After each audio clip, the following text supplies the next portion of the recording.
We good, Wendy? Good. Thank you. Do I need to do roll call again? If you want. Okay. Derek? Yep. Sue?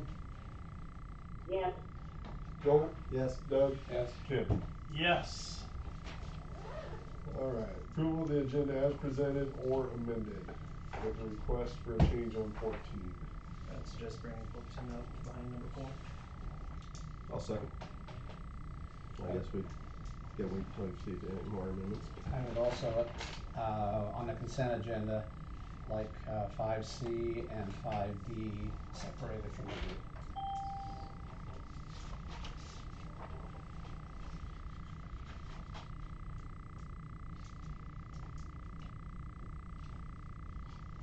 Can I add H up to that also?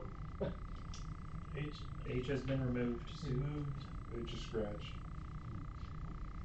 Oh, really? Yep.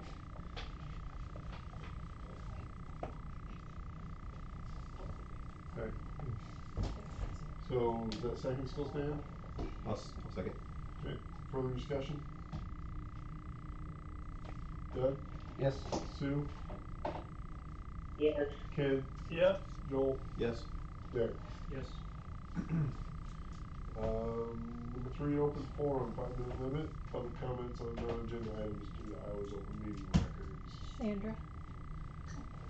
I am just here, Sandra Carroll. I live at 500 Baldwin Street, and I think a couple months ago, the city engineer was talking to Snyder about some pricing on the corner with the flooding. I was just curious to see where that was at. We're still working on it. Okay. So yeah, I've got a couple more I'm trying to get some numbers back from. Okay. But yeah. All right. So it's moving, it's slowly, but And the discussion was that we were gonna trim down and lower, is that correct? yeah, there were 2 options. We're gonna get prices and see which one is more cost effective, because I think they both kind of do the same thing. But Perfect. Yep. And you'll just let me know when that. Definitely. As Oh we yeah. hear from it. Yeah. Perfect. All right, Yep. that's all I needed. Thank Thank you. you. Have a good night. Thanks.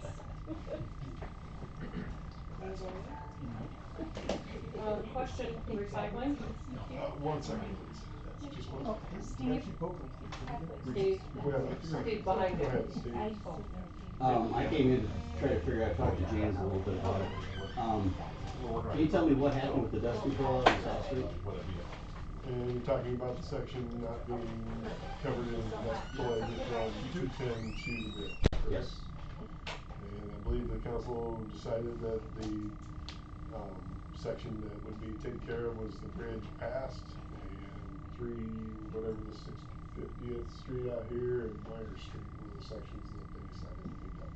Who's paying for the non-city portion from the bridge to James's house? It's been done over and over. The county allows the city to do it for that section. It is a shared roadway. Half of it belongs to the county, the other half belongs to the city. And the county doesn't pay for any treatment to the roads because they are already maintaining the roads, is my understanding of the agreement between the city and the county. So who's paying for the other half? The city's paying for it, all So of the city's paying for the whole thing? For the treatment, yes. Why couldn't they do the part that's 100% in the city limits? The section From the bridge to 210? They could. And it was just a decision that the council made at the time to not do that section. So we do out of the county on a dead-end road where one of the council members lives, just to his doors, and the city's paying for that, and then all the open section where there is no housing, but they couldn't afford to do where it is 100% of the city limits, which has always been done except last year because of the bridge. So they're using our tax dollars, our city funds, to do stuff that didn't need to be done, period, correct? I wouldn't say it didn't need to be done. That's a section of road that It's never been the done. taxpayers on that road still pay taxes and don't get a whole lot of other benefits from the community. So that is one of the standing pieces that the city's used over the years, is to utilize a little bit of tax money to cover the road treatment on those who are serviced by gravel roads. What about my road's so busy in front of my house, you didn't think that's deemed worthy to put the money into instead of from the bridge up to the hill, Nobody lives there, there's nothing there. They could've took that section and moved it instead of doing it right to a council member's house. It's Yeah. kinda like, we have an ordinance that's on the books or something that says you guys could authorize to spray that way? The decision was made by the council to spray the section of the roads that they. Is it an ordinance? Do you have a passed It's not ordinance? an- it's not an ordinance. The ombudsman wants to know. I already talked to the, state attorney general and the ombudsman, and they just asked me to ask a few more questions before they proceed with their part of it. No problem. Because that's fraud, using the tax dollars for, out of city code. And you don't have a code to do it. I pay taxes, nobody pays tax on the other side for the city, so if that's how the council's gonna work, they can just pick and choose whoever they want to. If you're on the council, you can get things done. If you're not on the council, they'll just ignore you. Cause that's what it looks like to me right now. Are you planning on doing the second coating? Yes, there was a 2 coating. Are you gonna do from 210 to 60, or to the bridge? I don't believe that was included in there. Okay, can we stop going past the bridge, cause that doesn't need to be done, especially from the T intersection to his house? The There's council two can- houses on that road, and 2 or 3 cars, and that's it. If the council decides to put that on the agenda and modify it, they can. It's not an actionable item as it's a, discussion piece for the community right now and moving forward. Okay, well, I'll be on the forum, I'll be on the thing for that one, if the ombudsman's gonna come up here first. Because it's being investigated as fraud, because you don't have any rules that says you could do it. That's why I had to ask it, and then when the paperwork, you did, I called her tomorrow and told her you don't have any paperwork authorizing you. Well, we do, because it was a council decision. The council has a. You don't have an ordinance on the books, so that's what they asked Council for. doesn't need an ordinance to make a decision. Council Just makes makes- the decision based on their decisions to manage the city. They set the, was it a resolution or was it an action item when they, But that's not even city, that's county.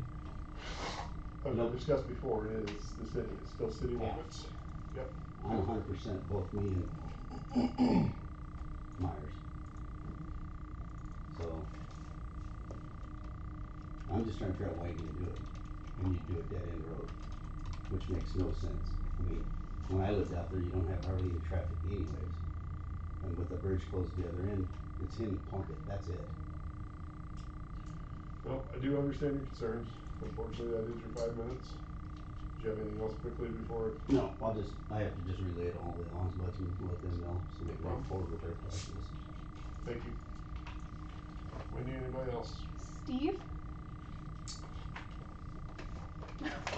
That was Steve. That was Steve. That was me. No, there's another Steve Beers. Oh, yeah, I was wanting to know, I know I briefly talked to you, about the alley and 420, behind 420 Woodlawn to the west of 420 Woodlawn. Is it okay for the guy that lives in the blue house, north house, to dump his sump pump into the alley, or? Yeah, so, my understanding of the water rights in West might be able to correct me if I'm wrong, but, it has a lot to do with subservient property owners and primary or higher level property owners. So, a property owner who lives up here has the ability to discharge their water anywhere that goes downhill.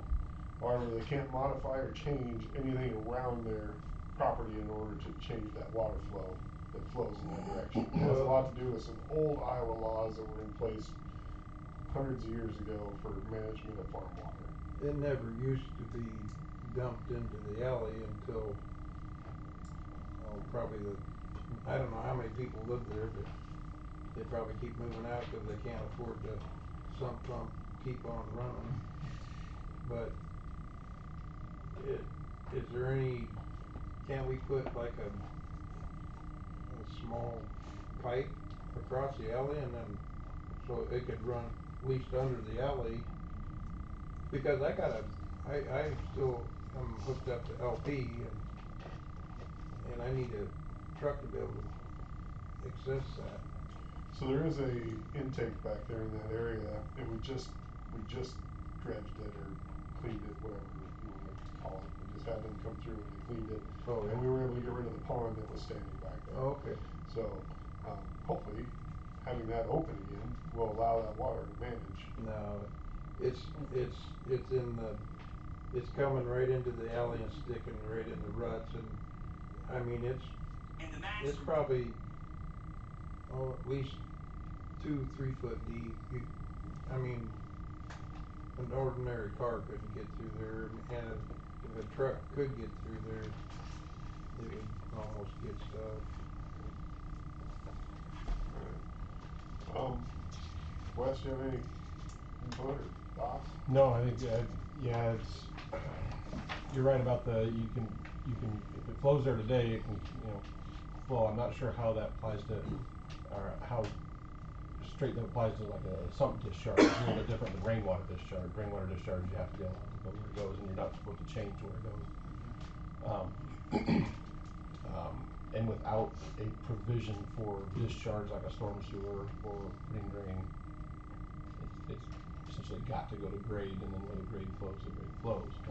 I'm not familiar with the area. There might be some things it could do to alleviate the pond back there, but. It wouldn't take much just to put a little pipe underneath and then put a little rock over it so it could be accessible to, and I'm not talking rocking the whole alley, just in that one little spot. Up by 210. Yeah. Where's your tank at? My tank, Yeah. it's the third house south of the blue house. It's right next to the alley, behind my fence. Are the ruts on the north end or the North south end. end? But I mean, it's quite and there's a great big hole down behind Rick and Vaughn's house that he can't really get up through there without causing a big mess too. Alright. I'll have Tony look and see if there's anything that we can do with it. I mean, not that I need LP right now. No, I understand that.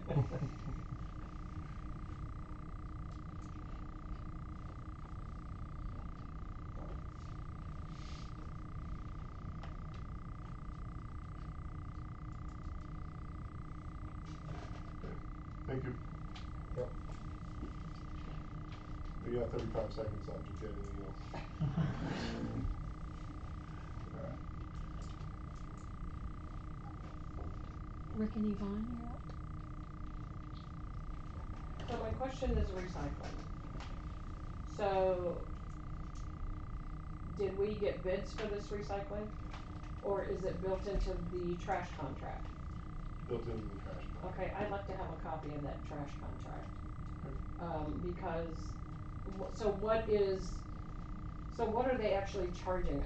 $8 a month is a little high. Slater, they're a little bit bigger than us. Slater's giving their, residents an option. Slater is being charged $4.50 a month for weekly.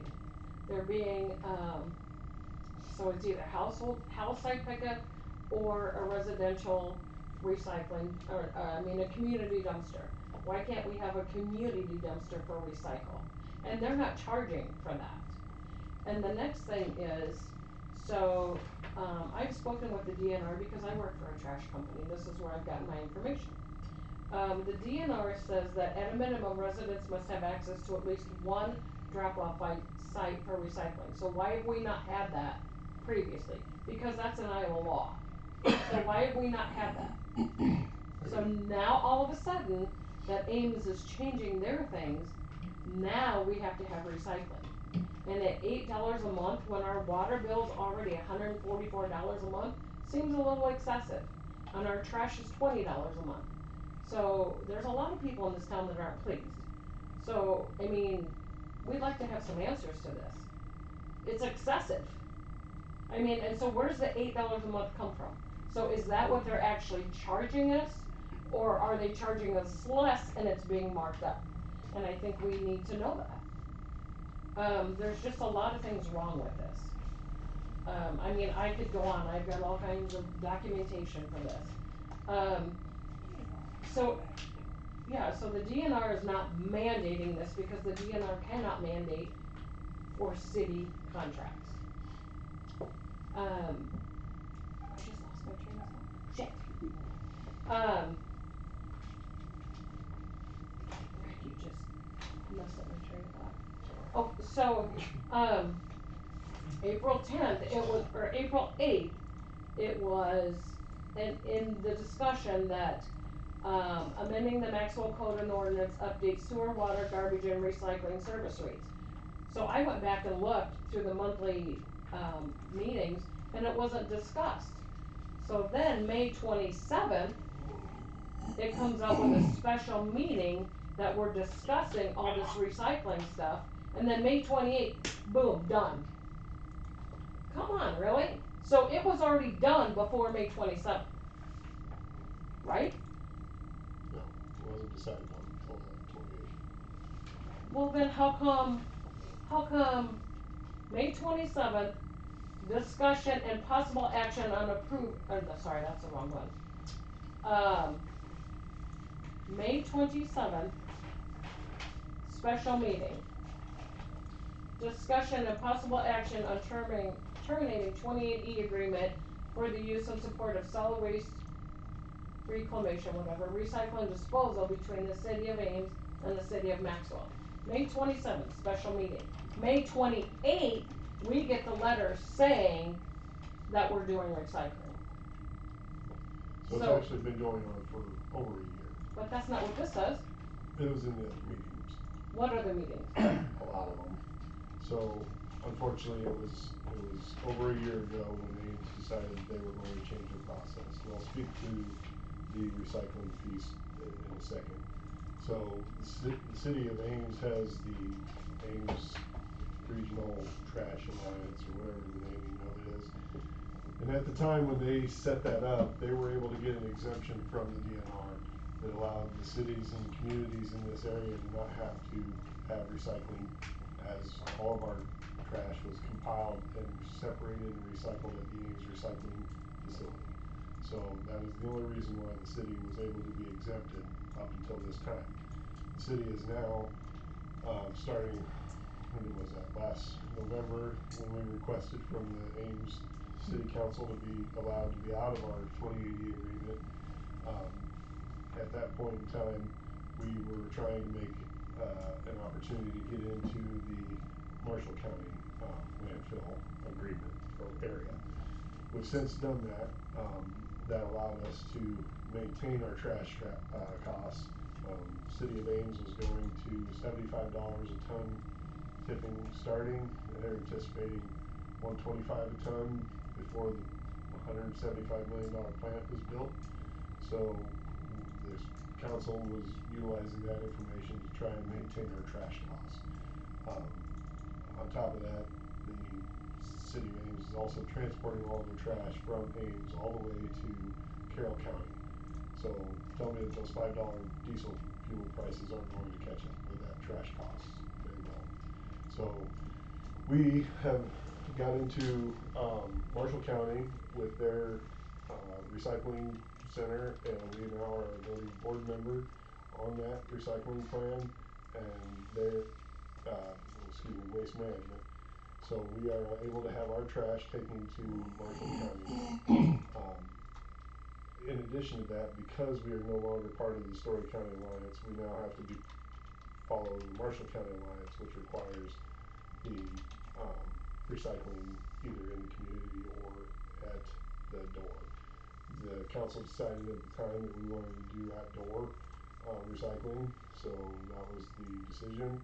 We got a price from our current trash, which is Pratt Sanitation, and that was the $8 or $7.70. $7.60 something, I think. And That's ridiculous. so that was the bi-weekly cost for to have the trash or the container, the receptacle placed at your door. So theoretically, Marshall County is one of the cheapest landfills. So if say half of the town is recycling, We So, should see a reduction in our. then our costs. trash bill should go down, Absolutely. because you're not taking as much tonnage of trash out of here. Is exactly what the plan is. So what if you don't wanna recycle? You're still gonna get charged for it? You're gonna get charged for it, and that's part of the, conditions for the recycling across the state. Everybody in some way or shape or form is paying for it now. All Story County residents are gonna be paying for recycling. Story County is the exception to the state. Is every other community has been paying for it. Do they recycle over there? Isn't it all landfill? Where? Right, In Marshall? Yeah, That's Marshall's in the landfill, Marshall and all probably- goes in the yeah, it landfill. all That's- goes. 100% landfill. So, Yeah. I'll clarify this a little bit. So, while yes, we are part of the Marshall County Landfill Association now, our trash, contractor is Pratt, who will be collecting our recycling, and that goes to the recycling Oh. center in Des Moines, and that gets separated and sorted down there. So Okay. anything that we can divert from the landfill saves us dollars, because it's $65 a ton in Marshall County. So that's $10 a ton less already, plus now we're recycling, which means we're gonna reduce our tonnage, in essence, hopefully. The issue is that it takes a long time, and Marshall County discussed this at their meeting, was that it takes a long time for the community to understand and to learn how to separate and to actually become part of it. So, we're expecting it's gonna take a little while before we start seeing any reductions in our trash. However, as those come, that helps keep everything down. So when's the contract up for Pratt? Contracts are reviewed in January for recycling. So do you put out bids for trash? We can, we haven't done it in, it's been, I think it's been 2 years for Pratt. So legally, as a city contract, legally, you have to get 3 bids. Right. Yes. So if that's not being done, then that needs to be done. It doesn't have to be done if we have a contract that we are current with and that we are still satisfied with. If we wanna go out and. I don't agree. If we wanna go out and receive bids for another process or see if we can do better, then we absolutely can. And there's nothing wrong with that. Any one of these council members can go start soliciting bids for a new trash contract. So if a person doesn't want Pratt service anymore, You still have to pay for it. are you still gonna charge me for it? Unfortunately, yes. In the community, you're responsible to be part of what the council has decided. That's funny. So, I've talked to a lot of citizens in this town, so is there a way to have a special meeting before July 1st? Because there's a lot of grievances that people want discussed. Okay. So I think we need to make that happen. Okay. I second that. Specifics on that? A lot. Water bill, trash, recycle, Water. water in the city, just, there's a lot of things that people are frustrated with, that things aren't getting changed, things aren't happening. So we need a meeting that we can just discuss all this stuff, and not just be put on an agenda and you get a half hour. So here's the thing. So it's not gonna happen in other No, words. that's not what I'm saying. There's a process in place for anything to change or be taking place inside of the city. I'm not saying anything needs to be changed, I'm saying the city council needs to listen to everybody's grievances. And That's their true. phone They've all numbers, had a chance to come every month and say something. But you get 5 minutes, what's that gonna accomplish? their phone numbers and addresses are all available Exactly. to the public. You guys can reach out to them. So why can't we do it in this kind of setting? I'm not gonna call you at home and bitch to you about something that's happening in the city. That's That's not the proper time to Yeah. do that. That's I wrong. appreciate that. I'm not gonna do that. I'm not gonna knock on your door at 6 o'clock at night and say, hey, I need to talk to you about what's going on in this city. It needs to happen in this kind of setting so everyone can hear the conversation. I mean, do you want me knocking on your door at 6 o'clock at night? But that's what the 5-minute forum thing, that's if you're not on the agenda. If you call and get put on the agenda ahead of time, then we can be here as long as we need to get whatever happened. Well, that's So- what I'm so saying. that's- We need yes. Right, so all you But can I do. no, I've talked to several people in the community, they want it done before July 1st, when all this recycling takes place, cause there's a lot of pissed off people in this town. I'm sorry, that's, You can call me at any time. At the end of the council I'm meeting, not doing that. we have, each council person has the opportunity to speak about things that are going on. And if I have a problem, somebody has come to me, I will pass it on to the council at that time.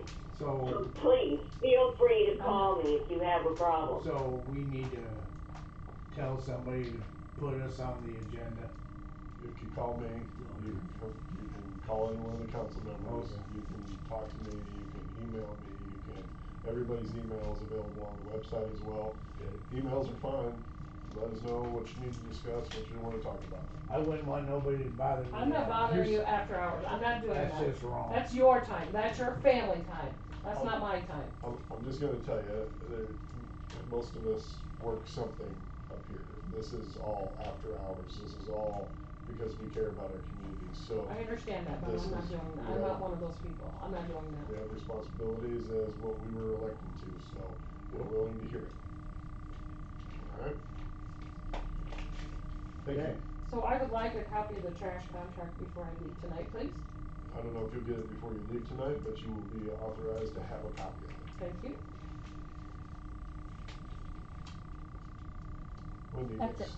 That's it. Thank you. Sheriff's report, sir. Hello.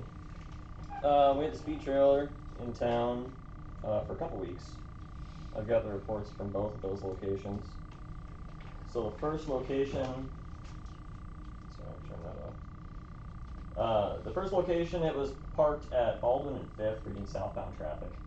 That is a 25-mile-an-hour zone. In that almost 7 days it was there, it had 16,145 vehicles pass through that zone. The total number of speeders that it detected was 13,503. 80%. So, and that is anything over 25, period. So 26 counts towards that. So, the maximum speed that it checked in that zone was 112. Oh, shit. Are you kidding me? In town? Sheriff, It's possible. cookies are on sale. The average speed of all of the speeds checked was 34. So, that was the first test. The second one was a little over 6 days. This one was at Main and Broad, reading northbound traffic. This one, I'm not sure. It was just right. Yeah, just out here coming. In front of the hardware store. North Yep. of Dollar General, yeah. Coming into town. I'm not sure if there was something wrong with the trailer, but it only read 8,400 vehicles, which I find very hard to believe. So I'm not sure what happened there. If that was That's an hour. yeah. So in that result, 4,700 were speeding. Maximum speed check was 76. Average speed was 25. So that one's a little closer, but again, I don't know if I believe 8,400 vehicles in that Not if you had span. 16,000 or. Yeah, exactly. So That would have easily just been the holiday day. yeah, absolutely. That would have been way 100%. better. I would say that's even low for that. So that's I can forward that off to you guys too. I just looked at it before I came here. It's got a whole spreadsheet of information for each of those. So The only question I have is, do you guys take that back and analyze that, consider placement and enforcement and So the activities to monitor? yeah, so the deputy that we have one deputy that's kind of in charge of the trailer. He moves it and he analyzes all the data. So he pushes it out to like for example myself and Deputy Barnett are assigned to Maxwell. So he sends that to us. We share it with you guys, and then we can kind of discuss it and decide where we need to focus more attention. I'd say it sounds like Baldwin. Sounds like Baldwin, yeah. Which we all kind of expected with the new road surface. So Right. It's probably not so bad out by the cemetery. Build in speed bumps. Yes. Yeah. So that's what I've got for you guys this month. Any other issues of concern? Just a lot of black marks. Yeah. I know Collins was having issues with burnouts on their main street, and that's been addressed. I don't know if it's the same. I'm guessing it's not, but Yeah, there's black marks on the highway just between here and there. I found the person doing the ones in Collins, and it was a pickup. And I think you said the ones in down here, it's been a Charger or Challenger or something similar to that. Right. The pickup was a four-door diesel Ford. Black one. I caught it, there's a cream colored one, caught him out here doing burnouts on our bridge.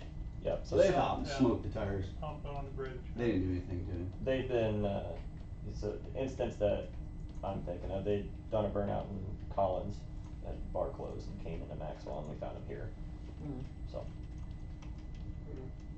Anybody else have anything else for the deputy? Go ahead. E-bikes Yes, I and, do. Hang on one second, please. Go ahead. e-bikes and those type of vehicles. I know that different cities, larger ones primarily, are putting ordinances together. What is the rule? I just watched probably a 12-year-old girl with about an 8-year-old boy standing in front of her on one of these scooters with a handlebar, not paying attention to anything. Yeah, Somebody's that's- gonna get hurt. So It's we're- becoming a bigger issue as of recent. I know that, yeah, like you said, down in Des Moines area, they've been having a lot of problems with them. I need to do some digging myself. I'll be honest, I'm not 100% certain as to the rules of those. I don't deal with them personally and on overnights as much as like our afternoon or day shift deputies would. So I haven't had to look at the code myself. I can absolutely look into it and get back Please to you. do. Collins is worse than we are, but we're getting bad too. Yeah, and I know that there was an email, Sue had mentioned something about mopeds, and I'm guessing that's probably what she was about to talk about, and I'm assuming that's maybe what she was talking about was e-bikes. Okay, because there's a difference between Right. moped and e-bike. They have to be Yeah. I was licensed. the one that called in. Yes. I was the one that called in at 2 different times. Because of the kids on the mopeds, they're speeding like crazy, they go through stop signs, Mhm. and it's like from 11 o'clock, 11:30 till 1 o'clock in the afternoon, particularly when I've seen it. Somebody's gonna get killed, and it really, really upsets me. Mhm. Are those vehicles licensed, and they should be licensed, and should have the laws so that maybe these kids can learn what they should and shouldn't do to protect them and the other citizens. Yep, and that's what I'm gonna look into, and just to double check so that I know for sure that I'm speaking accurately to it. As far as stop signs and stuff like that, I mean, if you're on a bicycle, you have to stop at a stop sign. You have to follow the same We're laws not of the doing that road. either. So it goes for the e-bikes. If they're allowed to be on the road, they need to stop at those stop signs too. So it's that alone would be an issue. But I'll look into the legality of these e-bikes and see what counts as something allowed to be on the road and what doesn't, and I'll get back to you. Thank you. Thank you. Sound good? Anybody else have any? Thanks, sir. All right. Have a good night. You too. Alright, on to number 14. Discussion of possible action on revision to the 2080 agreement between Indian Creek Township and the city of Maxwell for fire protection and emergency medical services. Bring up page number. Coming at you. Number 10 is a lot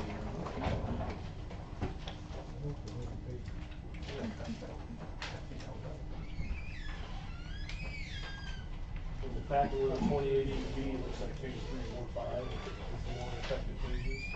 That's the one you took it off for me. 120. Sorry, starting on 122. Got the old packet. 122. We have a lot of papers. Alright, 122, 23, 24, 25. So it'd be page 124 and 125 that he's referencing. Yeah, mine just says 3, 4, and 5 on the bottom. Yep. Just the 3. Starting at, I guess, there's subsection 6, which is city contribution. Okay, so we met, I had Wendy change a few things. We are in agreement, drop the 28E, which will then drop this number 7, which is that whole formula. So we go from basically a percentage system to a portion system, as far as like the tax dollars that you get for your budget. And then it said, then the other one was kind of at the end of subsection 8, said the amendment was fire board shall be required to meet for the purpose of considering and approving any request involving the use of Washington Township's trust funds. That's fine, because you guys, if you guys have something like that you need money for, you're gonna have your meeting first. The only thing, if Wendy's listening, we are gonna request in there too is, which would be probably typical procedure, then you guys need to have a meeting with us. And then our approval or disapproval, and then that's that. So basically, it's pretty simple, ditch the formula, and then, you basically, you know, if you wanna have anything come up, like you need a piece of equipment or a repair for equipment, whatever, it's just basically just checks and balances and going through the proper procedure, and then you need to get with us for, you know, if you guys wanna dip in the candy jar of township funds. So you're Washington Township? No. No. Indian Creek. We're Indian Creek. Washington Township, there are people that exist, but they don't. I know they don't, that's why I'm So trying to ask the technically question. what we are is we are Indian Creek, but we also kind of will act as Washington Township as well, because they don't actually physically show up. So at least that way there's a sort of checks and balances, like you guys, if you have your meeting, you just can't go in and take whatever money out. You still need to get a hold of us for, you know, whatever project or repair, anything you've got, which would be. We just want good checks and balances. Yeah, that's just standard operating procedure when it comes to spending tax dollars. So we just make sure everything's clear and on the same page and so on, so. Yeah, what she wrote, that's fine with me. Like I said, the only thing she needs to amend is, after you guys have your meeting, your internal meeting, then you have a meeting with us. Or if you would like to do it at the same time, like have a meeting all at the same time, kinda like we did like a month ago, that's fine too. But we have the final yay or nay as far as what you're getting out of the fund. All right, is that what happened in April, when we had that other meeting? So in April, you talking about my abstention vote?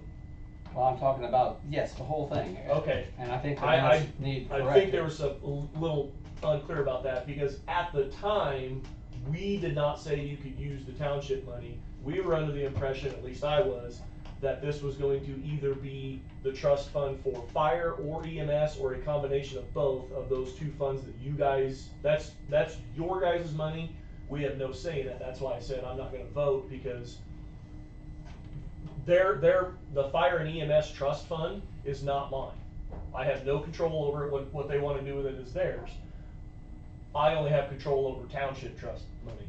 So that's why I had an abstention vote, because I'm like, as far as I was concerned, I didn't have a dog in that fight, because they weren't specifically asking for our money. They were just wanting to go through to get the approval to bid. But was it your money that ended up getting used then? Or in, I don't know, Washington? whose money did you use? Washington Township, as was mentioned in that meeting, because the motion on the floor was to utilize Washington Township funds to fund that bid.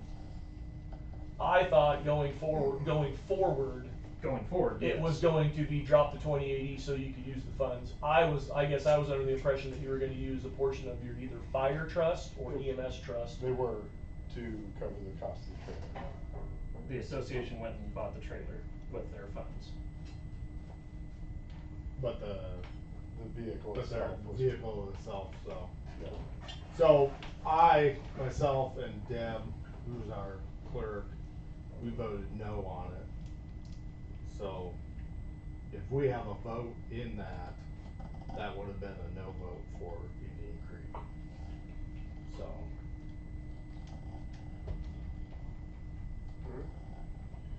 I think that's what you're getting at, right, Deb? Yes, yes, cause it said that the motion passed with you guys abstaining.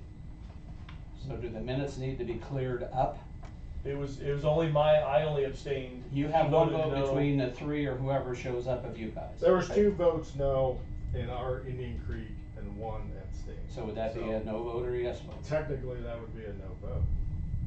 Deb doesn't have a vote, it's the trustees that have a vote for the fire board, and then 2 city council members. Well, he He abstained, so I voted no. Well, so but I it's mean, still a- technically, isn't Deb a township trustee? If she's the clerk, then, no, she's not a trustee. Just like Wendy can't vote up here on the council. It's kind of the same thing. You got township clerk, you got township trustees, trustees or city council. Well, if it abstained and a no, what would it come out to? Yeah, I guess mathematically, if we don't include her vote, mathematically, it's still the same as a no. Yeah. So. So do we need to correct the minutes from that? I mean, the minutes aren't correct, so if you're gonna correct them, then it's not correct, so. Cause we're correcting some other minutes here later that we had the wrong date on. Question I have is, on section 19, the duration of contract, why are we backdating this as if it happened in February?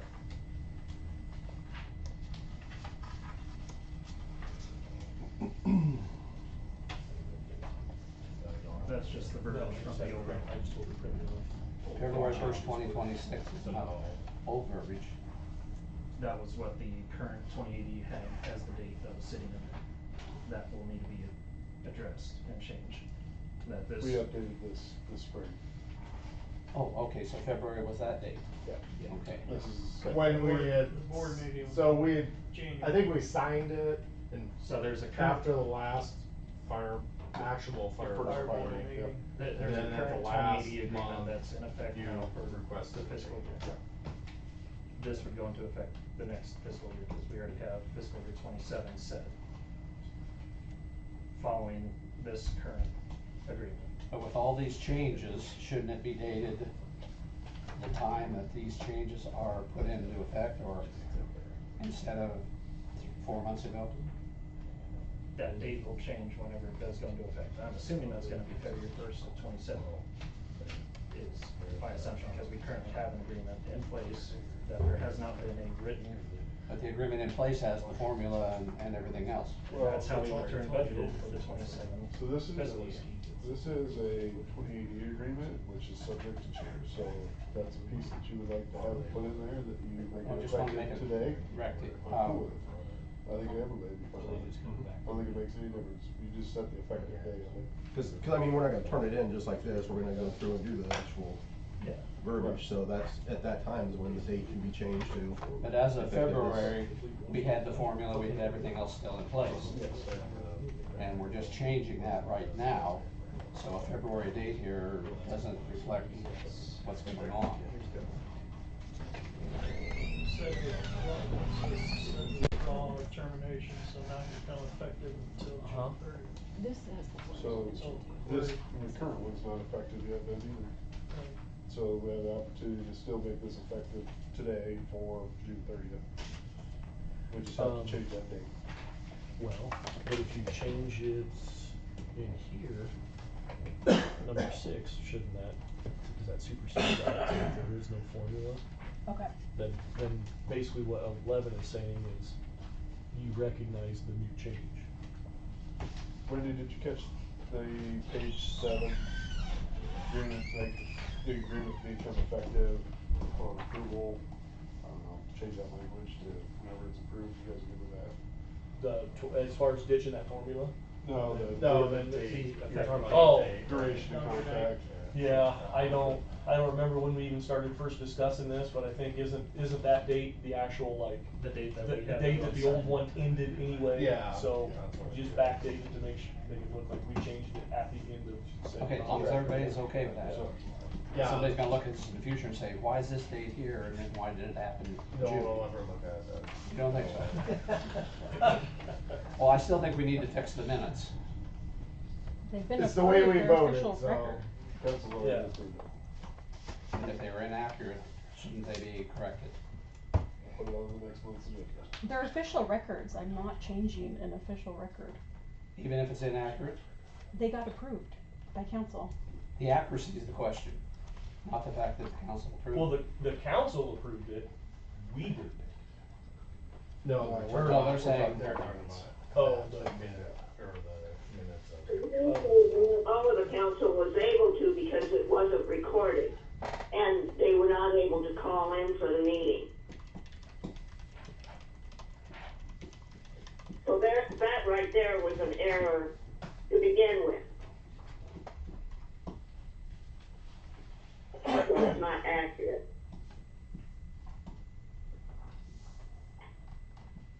Alright.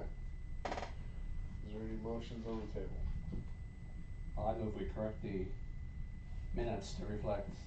That's not what we're talking about, that's not on the agenda. I will motion to make the adjustments that were discussed, and keeping the effective date the same as what is currently shown. Yeah, the date's fine, you know, whatever, if that technically is the day that the old 28 agreement ended, and we do, because we agreed to the new one, that's fine, not a problem. And then just add basically, you know, the fire board shall meet, which is in there, and then basically then you guys just have to have a meeting with us. Yep. Sort of thing, so. All of that. I'll second. Further discussion?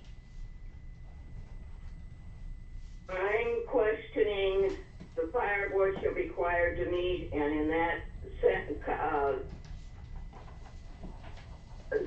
city agrees that all unspent budgeted funds at the end of each fiscal year for fire and EMS shall be transferred from the city general fund and placed into trust funds established for each service respectively to be used. That has not But changed. upon recommendation, but it should also be approved by the city council. So that's already in place. Okay, then, my personal feeling is that this is still city tax money. And if they're going to buy something or do something with the money and take it out of the trust fund, the city council should also have approval of it. I don't think that's removed. So that they can't just go and do something and it's not approved and it's not right for the city of Maxwell. That's not So- what anyone's saying, Sue. So the way I've always Taxpayer understood money it is, that's being spent. Sue, what we're saying is that this is gonna still be a fire board meeting in order for, decision to spend money out of the trust funds. So it would Well, require Washington do they do Township. that now without approval from the council? Did, If they do, then I don't think that's right. I think the council is responsible for spending the tax money, and anybody that spends any money other than that, it should go through the council to approve it, because we're responsible for that money. I'm not sure I understand what you're saying, Sue. I'm saying that they shouldn't be able to just spend money out of that trust fund willy-nilly the way that they want. It should have to be approved by the council. Okay. Because we are ultimately responsible for the taxpayer money being spent in this community. So that's what we're talking about, is that the fire board is the deciding factor as to whether or not money is spent out of the trust fund. And the fire board includes the city as well as the Washington and the Indian Creek townships. Okay, so they, one way or another, you're saying that they have approval of the city council. No, that's not what I said. I said that the city council and the fire trusts have the opportunity to make a decision to whether or not to spend money out of the trust account. That's not the way I read it, but that's, Is that the way everybody else understands it? yeah. Alright. Any further discussion? upon recommendation of the Emergency Services Advisory Board for equipment or capital purchases. It doesn't say anything in there about being approved by the council.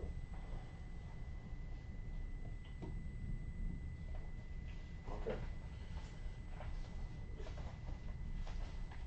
Any further discussion?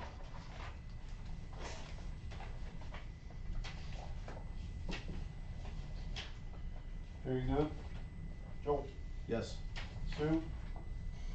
No, Doug? Yes, as long as they're good with it. Derek? Yes. Ken? Yes. Alright, that is approved. Thank you, guys. Appreciate it. Alright, thank you.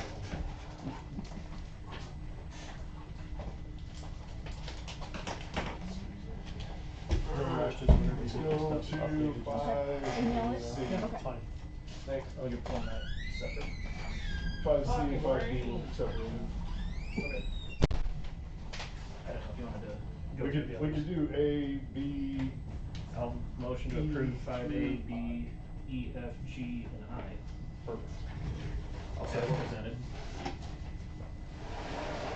I'll second. Further discussion?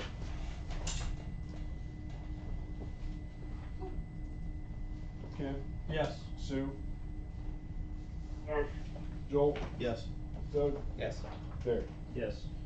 Alright, 5C. Okay, 5C, the question I have, within categories, we used to get a printout, Wendy, that had, we can be overdrawn in one section of that, but not the whole thing.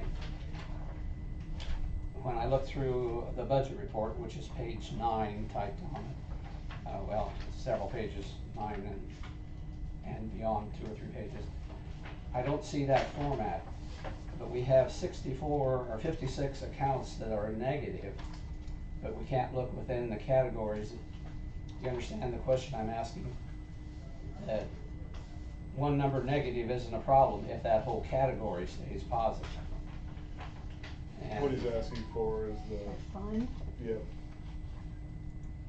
And then with that, have the transfers been made in regards to the amendment Yes. by this printing? Mm-hmm. Cause that seems like a lot of minus signs more than usual, but again, within categories, it's okay as long as the total category is positive, but 56 negatives. And you know, some of them, we still have Baldwin, and maybe this is a, look, west left. I moved. Oh, okay, you moved, I'm sorry. Got closer. On page 10, there is 12,000, 8,000, 41,000, that are in that Baldwin area still. That we're overdrawn that amount on the budget. Is there anything still outstanding, do we know, from disbursements? Yes. I still have pay app number 4 has. Right, so we don't get dispersed until the pay app number 4 gets approved, and that's what's held up with the contractor. I believe. But we're already negative, so that would be, Well, what's happened is we have, so you're looking at the pieces, and it's not the overall picture. I understand, that's why. So part of it is we have 13,000 in engineering, that came after. And then we had to pay interest, which we didn't budget for in 26, which is where we currently are. We've already started making payments on it, so that's where that came from. And then we have legal fees in there as well. But overall, I think we still have, what, 240? I think you can find that later in another report. 140 at the end of this one. Baldwin Street project, 253,795 unexpended. That's page 13. Okay, well, those are the questions I had.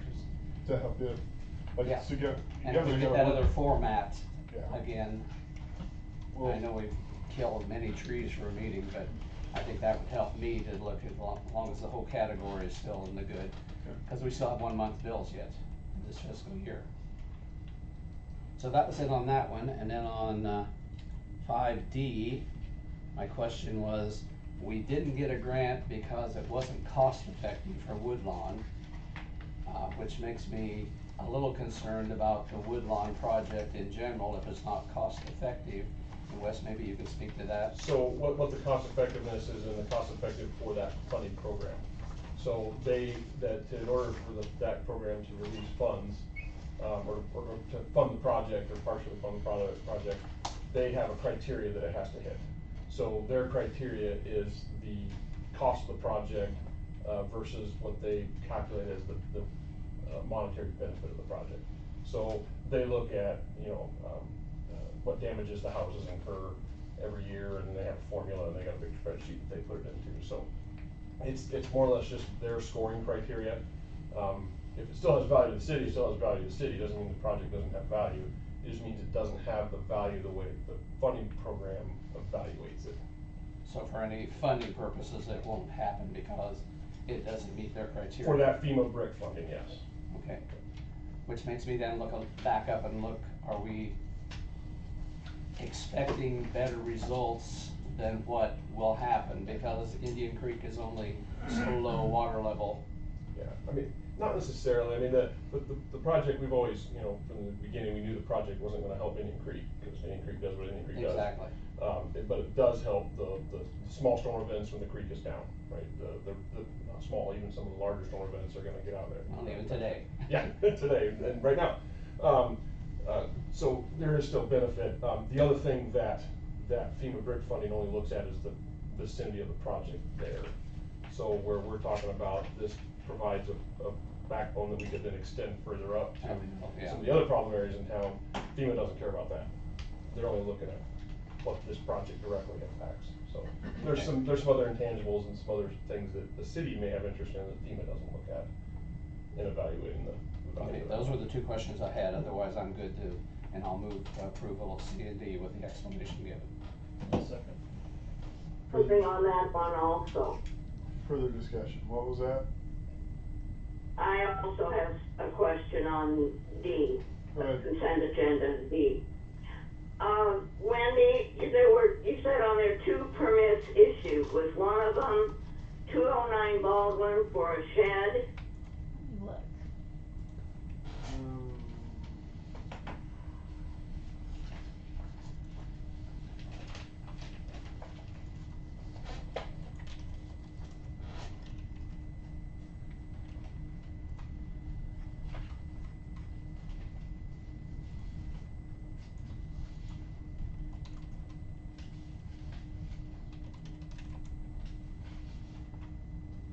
I don't have one for that address.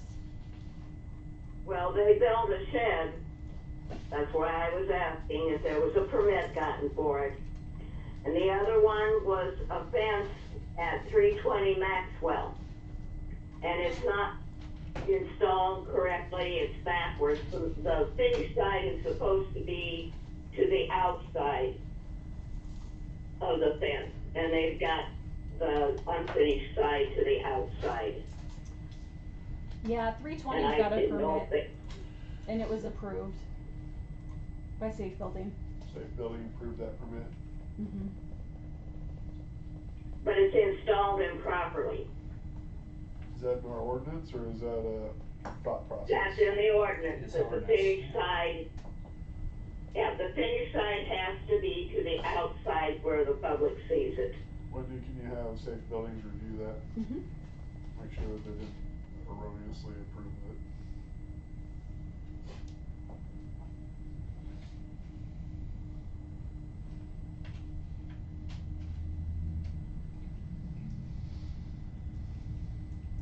Thank you, Dale. Thank you. Any further discussion on the approval of D, No. C and D? No, Thank you.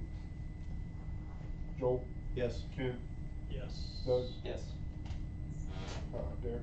Yes. Sue? yes, On to section 6, public hearing on the proposed sale of the 10-foot wide strip of land located on Outlot Y, Rock Creek Ridge Estates, Plat 1. Official plat within the city of Maxwell, Story County, Iowa. This property is more particularly described as follows. Parcel of land laying 10.6 feet southerly parallel to and adjacent to the north line of the acquisition plat filed in instrument number 0318185 in the office of the Story County Recorder. Move to open public hearing. Second. Further discussion? Doug? Yes. Sue? yes, Ken? Yes. Joel? Yes. Derek? Yes. Public hearing is now open in regards to the 10-foot sale of land.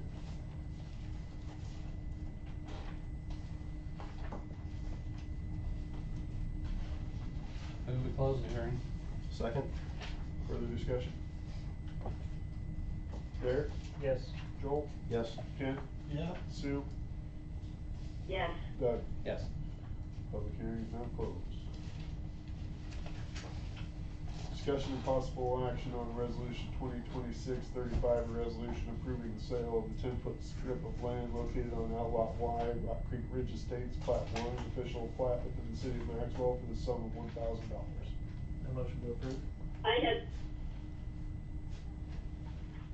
Second. a Further question on discussion? that.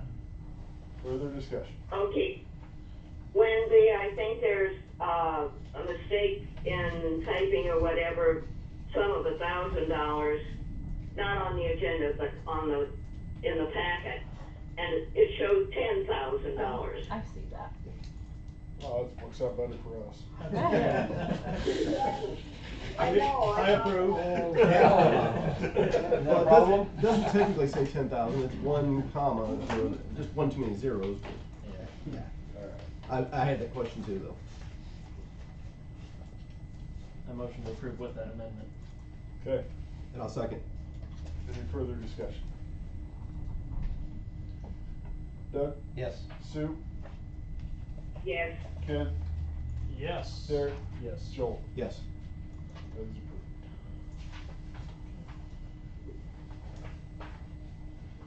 Number 8, discussion and possible action regarding Third Millennium's request for release of $80,000 of grant funds and discussion and possible action on shared expenses related to the alleyway project associated with Rock Creek Ridge Development, amended 6/9/26.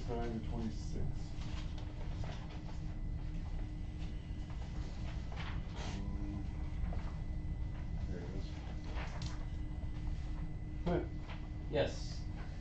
Clint Sloss, 10184, Carlin Place, West Des Moines, Iowa. I'm representing Third Millennium Development. Since our last meeting, I had called in and made this request. Since then, we've made progress on the site. We've had Alliant Energy out there this past week, putting in electrical service. Street lights are up. We have gas going in, starting this week and completed next week. We've also had our crew out there getting prepared for paving on site. In addition, we've worked with Wes, kind of talking through the punch list items, what's been completed, where we're at on that, and we can provide an update on that, as well as what's to be completed in the next week. We have our contractor prepared to come out, weather pending, as we've seen in the last few days, next Monday, and complete those punch items over the next 2 days, with the hope that we'd start paving on Wednesday of next week. So we're making progress. The goal is that we would break ground on the first homes by the end of the month, and that is also in part of our workforce housing tax credit, which was awarded last cycle, to break ground before July 1. So we're making that push to make sure we hit that deadline. It's very important. So.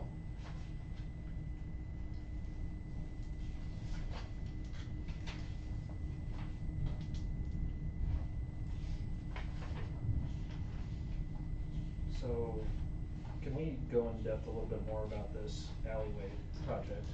I'm new to Yep. council, so Yep, I'm not really sure what all that entails. Yep, so when the work was being done last fall, the majority of the site work, during that process, our previous site contractor was out on site with Public Works Director, as well as, I know a couple council members were there at some point, talking through the challenges with some of the water conveyance through that alleyway that is on the western boundary of the site.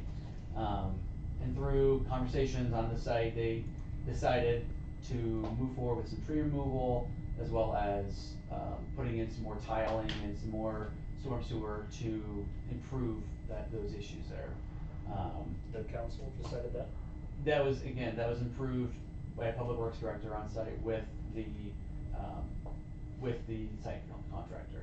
I would agree that it was not done by an official approval, but again, it's kind of this gray area of moving forward and doing it while our team was out there. And as part of this process, we've been trying to work with the community to be a partner in some of these improvements. And so I guess it's more of a request that we share this expense with the city. And which council members were out there? Do you have recollection of who was there? I believe Doug was there at some point, being a resident of the neighborhood. I know. I think I was. Yeah, Councilmember James was there. Mayor was there for at least one of the meetings we had on site. But again, we were trying not to make a quorum as well, trying to talk through some of the challenges we had with the site and some of the changes to the site plan, from the original to what was being proposed. Gotcha, okay.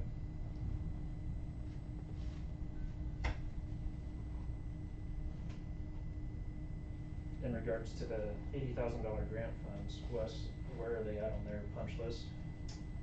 So our construction observer is getting a full update on all that. In general, the sanitary sewer items have all been completed and testing is passed. So that's ready for acceptance. The water main as well has passed all its tests and is ready for acceptance. The grading, and storm sewer items, were the things that I did not have the opportunity to check, or still had some outstanding things a couple weeks ago when I was out there. So that's what they'll be checking on, so. Okay. Yeah, but the sanitary sewer and water is good to go. Storm grading has been much improved. They got on there and got some erosion control down when we expressed a concern with that. So that's been taken care of. The erosion control has been vastly improved.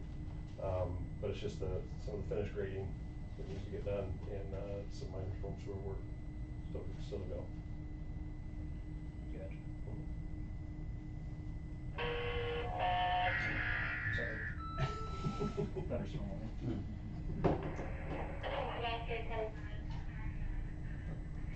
And Wendy, you had, communication with Tony in regards to his approvals for work to be done out there. For the Vincent All Seasons deal, I did. And that was the gravel work on the Hammerhead. Yeah. And the city has already paid that bill. Mm-hmm. So, just so the council's aware, that was a situation where I wasn't certain who approved it, cause I know it wasn't brought up in council. On review, the public works director did say that we needed to, improve the Hammerhead turnaround on 7th Street, I believe is where they got taken. Yeah. So I went ahead and authorized the payment of that claim. Just kinda is what it is.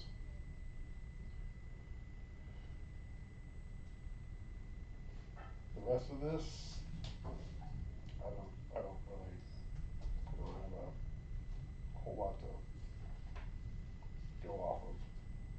I mean, I know that there was a lot of talking going on and a lot of things that we're wanting to do, but who approved what, I don't know where that came from.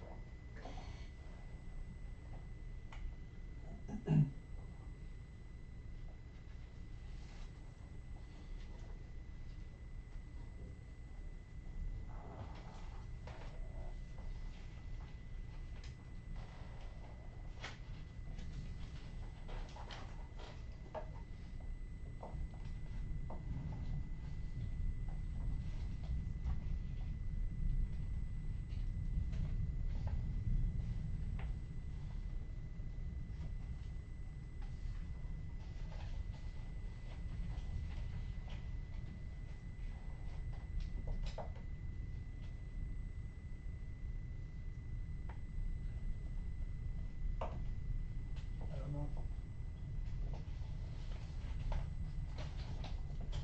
I need a motion or something, somebody's gonna have to say they do or don't wanna discuss or make any action on this particular item. There's two pieces to this though.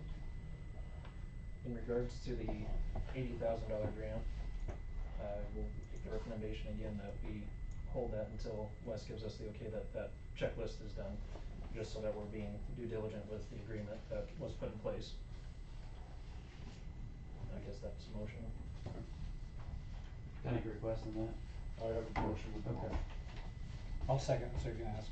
There's no discussion, go ahead. The question I have is with that, is if West submits a approval of the checklist being completed between now and the next council meeting, would that be enough for him to release those funds?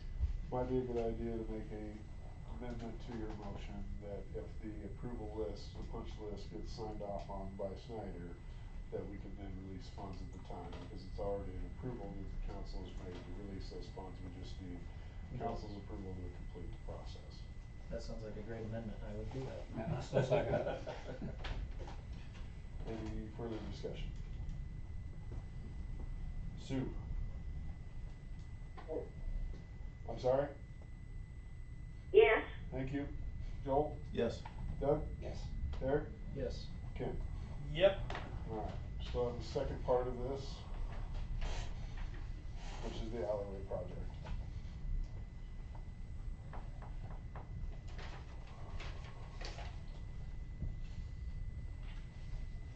Wendy, how much did we pay for that material? Sorry, it's right here. $2,146. There was 2 invoices. And $726, so $2,800.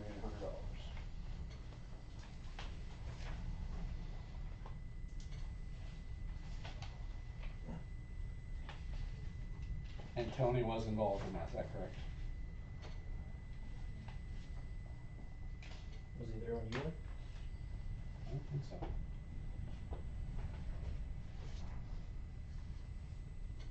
I move approval so we can talk about it.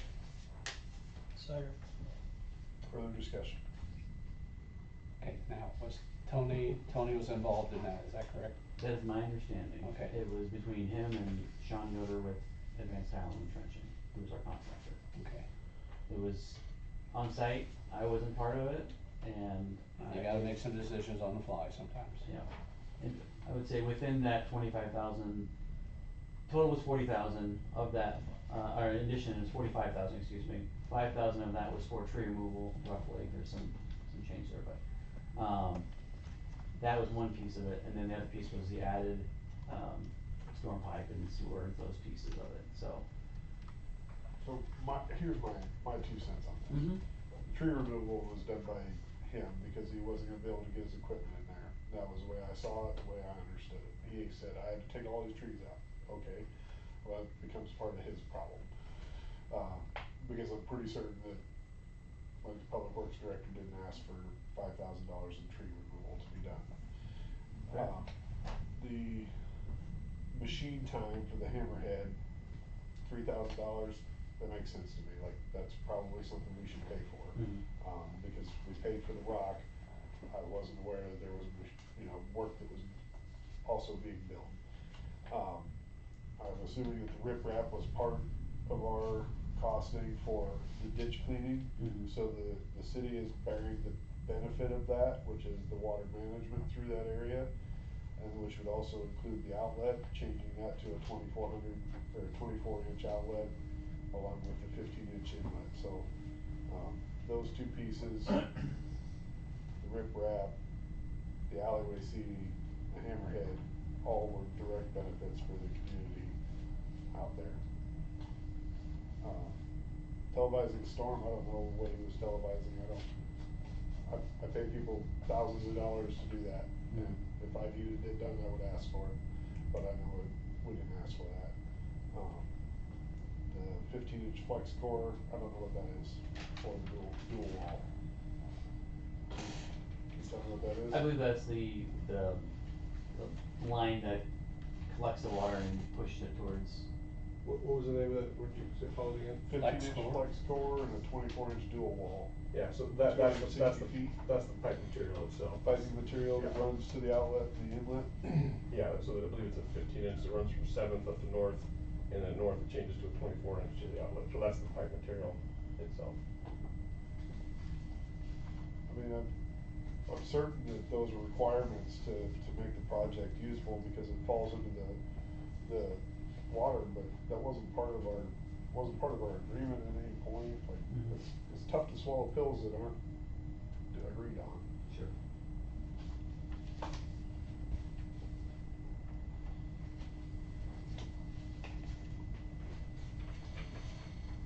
What were the dollar amounts for the hours and? There's not hours, it's $3,000 for the hammerhead. Seeding was $1,155, riprap was $1,700, the outlets were $5,000, outlet and inlet was $5,000. I don't know, what's the jailhouse intake box? That's, I believe, is the connection between all the different pipes. I would assume so. I'm not familiar with the jailhouse term, but Yeah, I think it's what it is. doghouse is what we call them. Those are the pipes, but, oh, no, I know what you're talking about jailhouse. It has a side opening at the top with bars. So it's like a jail. Gotcha. Yeah. Which I don't believe has it been put in yet? That I couldn't say. That was one of the things on the punch list that hadn't been instructed yet, I thought. But maybe it got put in.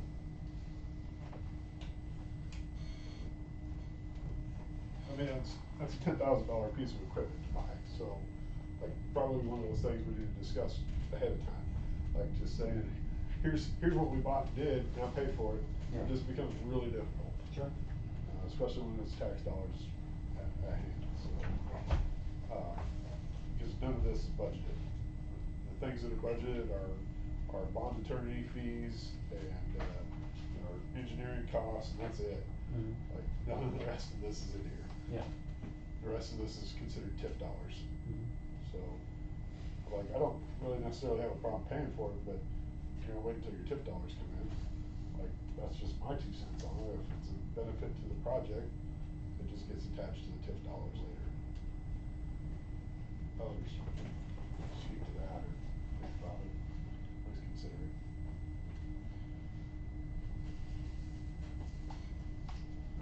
Sounds like the removal of the trees has not been completely beneficial to some of the residents in that area. There were some unhappy people down there.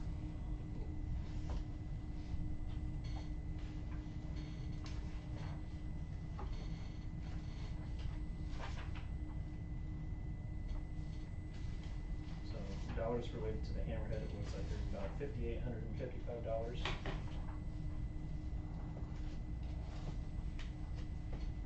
Going off some of the quick numbers you mentioned about seeding and equipment hours, and I forget what the third item was. Riprap. Riprap.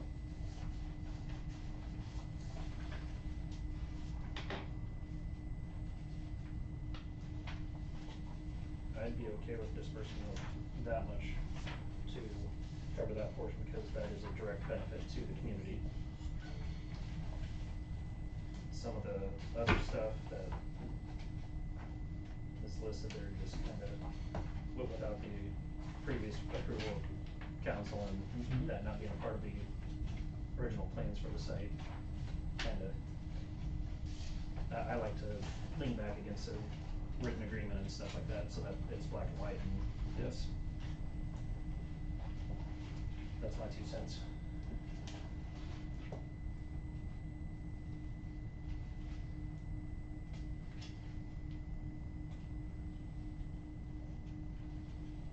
Is that a motion for a second and now staying up all night? Well, isn't there already a motion, or are we still in discussion phase of? We had a motion, so we can talk about it. Well, His no. motion was just to approve, so that he could. Okay, yeah, you have a motion for full approval, so we got an amendment to the motion. I'd amend that to the 5855. So you're taking that out of the, That's the total amount to approve to pay. okay, second's noted. Further discussion. So with the rest of the amount being paid by TIF dollars then? Or not?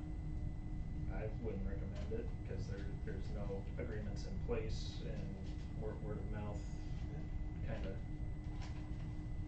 just my 2 cents.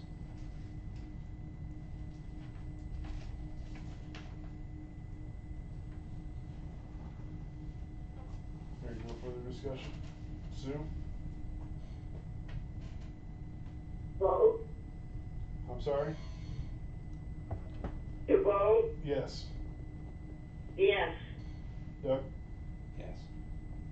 Joel? Yes. Ken? Yeah. Derek? Yes.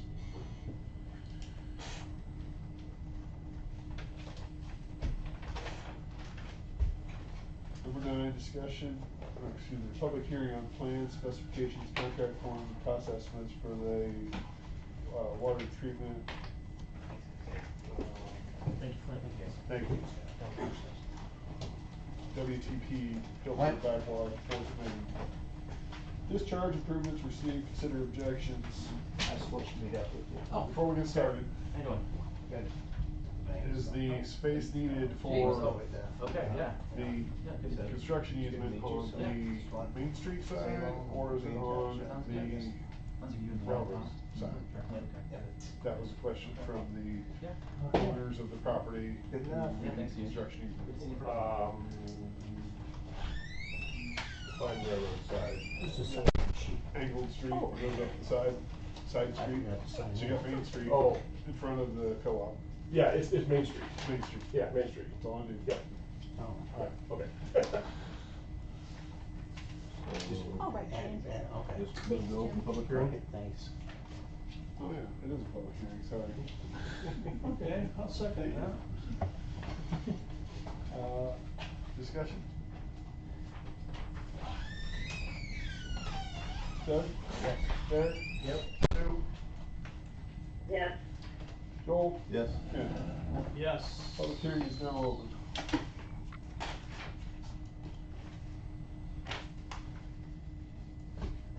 I motion to close. Second? Further discussion? Sue? Yes. Ken? Yep. Derek? Yes. Joel? Yes. Doug? Yes. Public hearing is now closed. Discussion and possible action on resolution 2026-31, a resolution to award or decline contract of the award for the water treatment plant NPDES wastewater discharge improvement project following review of bids received on June 2026.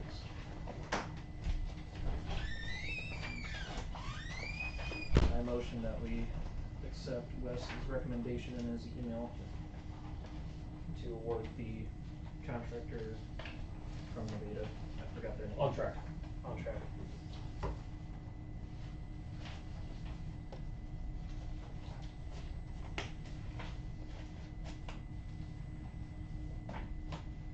Is there a second? Yeah, I'll second that. Discussion. Wes, have you seen some bids kind of coming in a little bit higher because of the fuel surcharge stuff currently, or? Not noticeably. The reports that we're getting from contractors, they're still pretty hungry. And so some of that rise in fuel cost is getting offset. Gotcha. But, no, this one fell right, you know, Branson was 230, this was 235 for low, so. Yep. I don't like being low, but if I have to be 2.5% low, it's a good place to be, but, so it's right in there, it's reasonable. And we had, the second bid was a little bit higher, but still within that range, so. And we are very familiar with this contractor, and, they'll do a good job. You know, like, but they're local too, so if they have a problem, we can go right there. Yeah, they're very responsive. So we just completed a project in Altoona with them. They're currently on the One Waters project that we designed in Des Moines. Doing a fine job there. And they just picked up another pump station in Altoona that we'll construct about the same time. But so I'm on their speed dial. Good. Any further discussion? Joel? Yes. Doug? Yep. Derek? Yes. Sue? I'm sorry, what, Sue? Yes. Thank you. Ken? Yes. Alright. We are on number 11, right? Yep. I forgot to scratch my page. Alright, public hearing to consider vacation conveyance of city property to the Collins Maxwell School District lots 4 and 5 in the southwest quarter of the northeast quarter, section 27, township 82, range 22, west of the 5th PM in the town of Maxwell, Iowa. I motion to open public hearing. Second. Further discussion? Sue? I have a question. Hold on, Sue, I'm voting to open the public hearing. Okay, yeah. Joel? Yes. Doug? Yes. Derek? Yes. Ken? Yeah. Public hearing is now open. Make a motion to close it. Sue, did you want to talk in the public hearing? There was something about, no, that's on 12. Never mind. I will second. I'm fine. Okay. Thank you. Further discussion on closing the public hearing? Doug? Yes. Ken? Yes. Joel? Yes. Sue? Yes. Derek? Yes. Public hearing is now closed. Discussion and possible action on resolution 2026-32, a resolution to vacate and convey city property legally described as lots 4 and 5 in the southwest quarter of the northeast quarter of section 27, township 82, range 22, west of the 5th PM of the town of Maxwell, Iowa. So moved. I'll second. Further discussion. Only took 2.5 years. Speed of the federal government. Yeah. Sue, you said you had something on this? I had a question as, it said the city has not been maintaining at public expense. If that's the soccer field, then yes, hasn't the city been mowing it and taking care of it? Cause it's still our Yes, piece of still ours. property. Still ours. Until we transfer it, it's ours. Well, but it says that it has not been maintained at public expense. Well, we haven't improved it. No, but it's been maintained at public expense from the guys mowing it, from Public Works. What section are you in? So She's doing the should whereas that be changed? Page 119. of the old packet.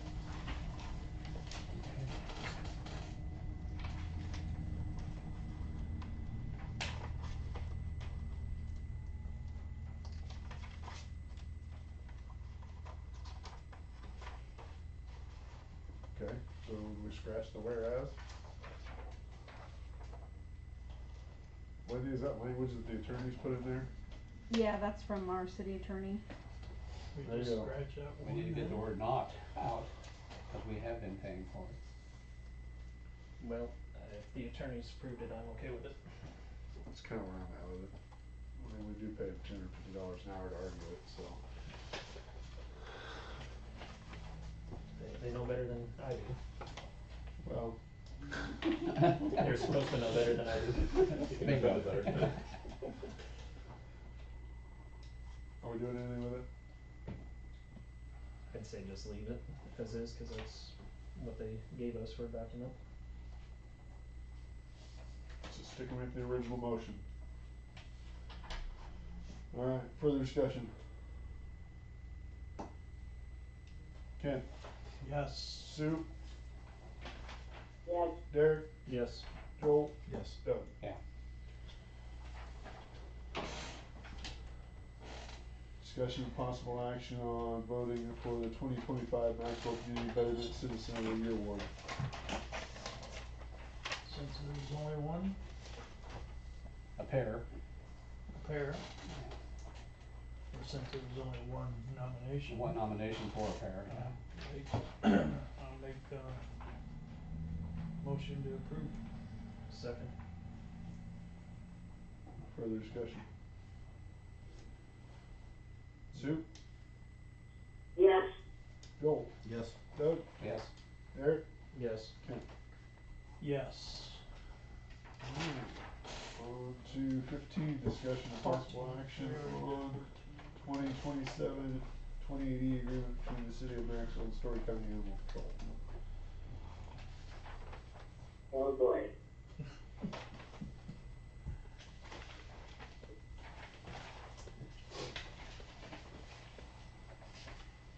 Was that your motion, Sue, or? I'll motion to approve as is. Oh, no, I don't think so. Alright, we got a motion. Second, so we, Further discussion. Yeah, we need to come up with which option we're gonna select for the motion. Blair.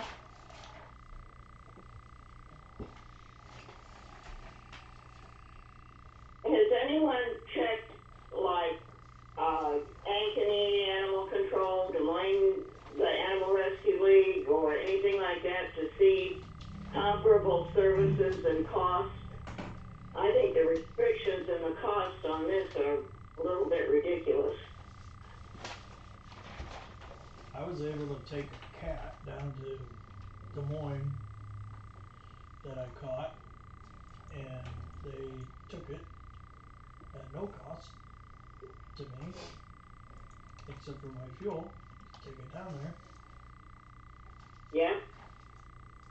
I have been able to. But then I was also told that if they couldn't find the owner, or if it wasn't adopted, since it was, quote, a city cat, they would come and put it back in its place. They neuter them first. What was that? I'm sorry, Sue. They neuter or spay them, Yes, and then they yep, return them. yep, Yeah, yep. that's state law now. But I haven't seen it in my neighborhood, so.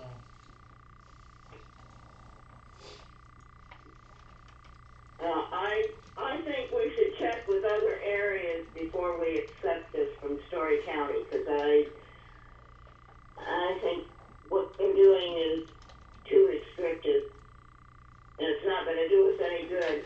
We have to pay $100 each time they come down because they got two people.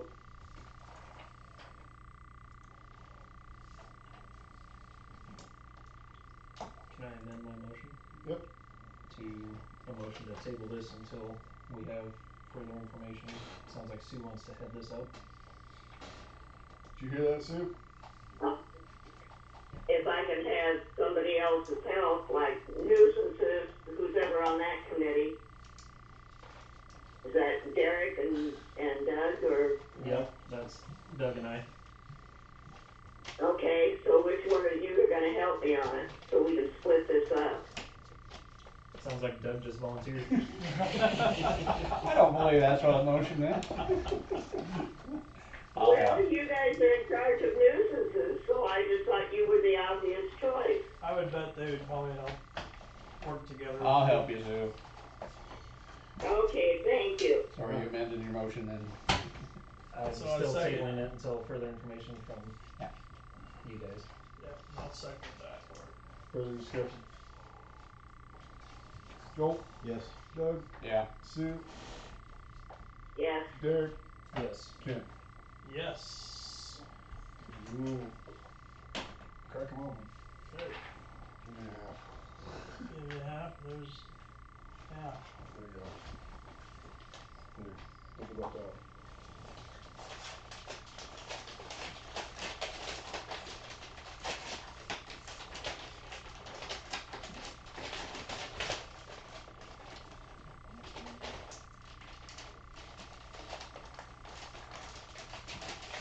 $576.56. $12.55. It's number 16, I'll write on here. 12.55 is the winner. We got, I got 1,000 and I got 501. okay, so $12.55 it is. Who's the lucky winner? Travis Weiser, Rockford, Iowa. It was, what was the fourth one? 1,501, 12.55? So $12.55, $576.56. 1,000. And then 501.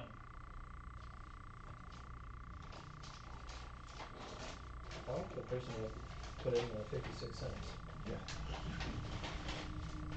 I make a difference. This is the ones. This is garbage? Yep. So do we have to motion to? Motion to accept is what you'll need to do. I will make that motion to accept the base bid, whichever one that was. $12.55. There you go. Okay, number 16. I'll second. Further discussion? Sue? Yes. Joel? Yes. Doug? Yeah. Derek? Yes. Ken? Yep. Number 17, discussion and possible action regarding Mr. Corey's request to discharge fireworks during his rental of the city park for July 4th, 2026. I move we approve it to talk about it. Second, so we can talk about it. Discussion. Or actually, fireworks. Vote, yes. We skipped one before, but that's okay. Did we? Yes. Joel? Yes. Sue? I have discussion. Yes. I thought, You need to We're vote. voting Yes. so we can Okay. discuss. Voting for discussion. okay. Is that a yes? Yes. Doug? Yep. Derek? Yes. Ken? Yes. Discussion. What did the lawyer say? So looking at Iowa Administrative Code, it says there needs to be a written request for shooting off fireworks on public property. I believe it's been a verbal request only. First, we need to decide if it's public property once it's mined, leased, correct? Or rented? So property still belongs to the city. Certainly. But I've rented it. You've with an rented, agreement, right? rented the space, yes. So liability still falls with the city. So let me just touch on that for a second. If somebody gets hurt down there during something, the city's liable for that. So if a wedding or anything at Old Settlers happens and they rented it, the city's still liable for anything that happens down there? Huh. And rodeo, they rent the rodeo for whatever, $1 a year. Anything that happens on their rodeo, the city is liable for. Yeah. Why is that? Why is that Because different? they provide insurance. Same with Old Settlers. Okay, let's go back to the weddings or anything, any other event that uses it. Wow. Okay. If that's the case, I think you guys need to change something or put a better agreement together then, because that's not fair to the residents of Maxwell.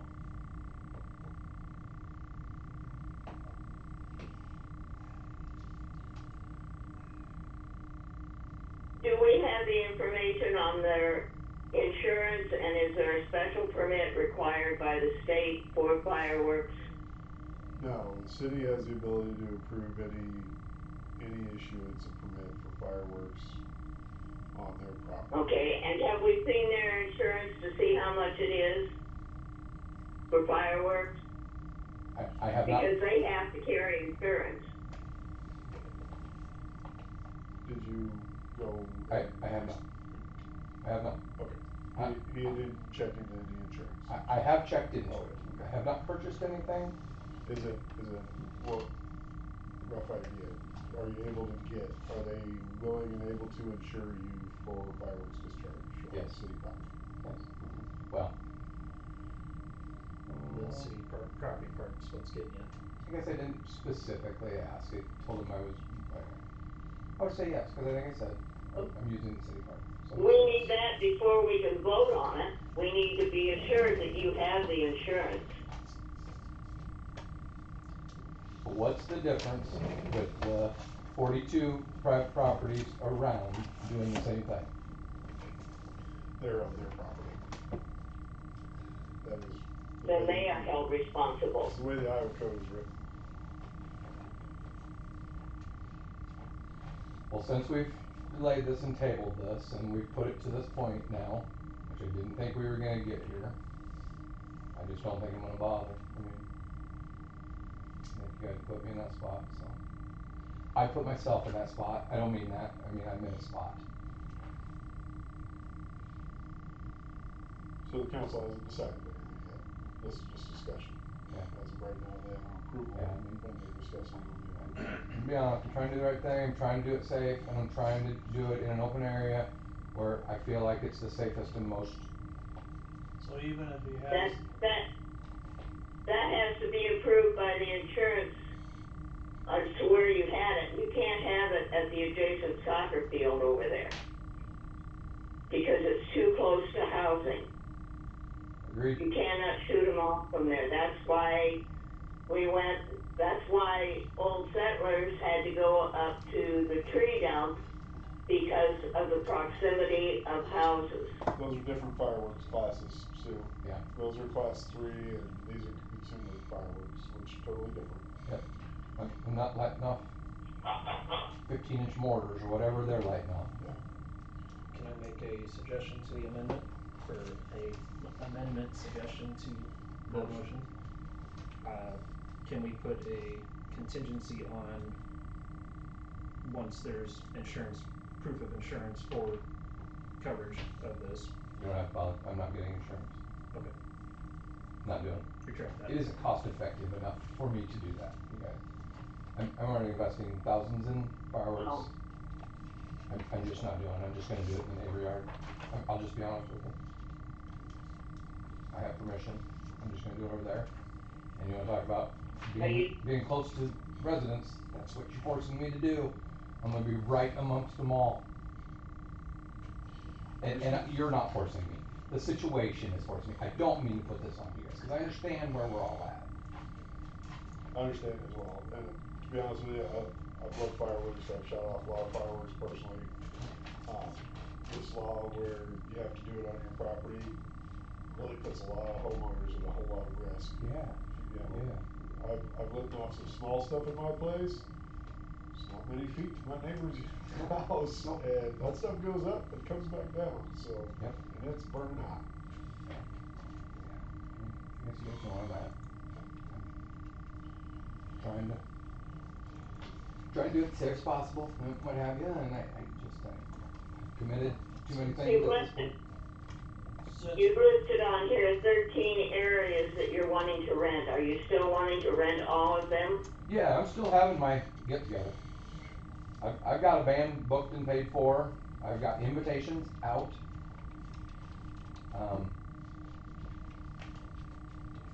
Might be a smaller event now, you know, now that I'm not having fireworks, cause that's why everybody comes, you know, 4th of July.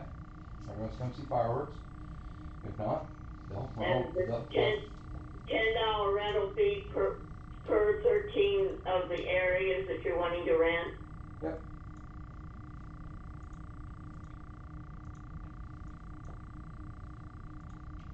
So then make a motion that. Well, and maybe not, maybe I do wanna amend it, cause now I don't need all that area, right? I was doing it to protect myself and my get-togethers. Okay, so you, I I'll just guess go, I'll have I'll to- just go off these and you can say yes or no, or? So that doesn't need to be done during. We're $130, right? Yeah. We're fine, we're fine. It can stay as it is. Well, I still like where you were leading us, Derek, that I wanted to leave that option open. the option, That's if you fine. want to, That's fine. I'll provide appreciate that. I'll take insurance, that. we will That way, approve it. if you have a change of heart, or if some of Right. your guests decide to like help cover Right. part of that additional cost or something, that was where I was kinda leading into. So, it's in what, 3 weeks? So I gotta get insurance, they have to approve it, then you guys have to approve it. No, How do we make the it- motion how do would we be. make, Subject to. Subject to, yeah. Subject to who approving it? Your proof of Subject insurance. You're to providing you can insurance, prove proof to Wendy. Insurance before the 4th of July. Sue, does that? That's what you need for insurance coverage. Yeah. Yes, he has to have the insurance or he can't do the fireworks. And if you show proof of that, I'm okay with. Yeah. Then I can light them off anywhere I've rented in the park. No. That's what I wondered. Hold on. Then where do we put limitations on this? With council permission, yes. Council gives you permission to use the But space. you You have wanted to shoot them off in the ball field. I do. That's my No, choice. that's too close to everything. You can't do it there. I haven't gotten As specific I with my insurance, so suggested she may be last 100% time, correct. I don't know that. Check with prior old settlers and they will tell you, and you gotta check with the insurance because they will tell you Year where you 2000. can do it. Year 2000, City of Maxwell set off fireworks in the ball field right behind Casey's gas station. Yep. I think I was there. I think it's different fireworks. And Old those Settlers were- is those different were all fireworks. And those were big fireworks.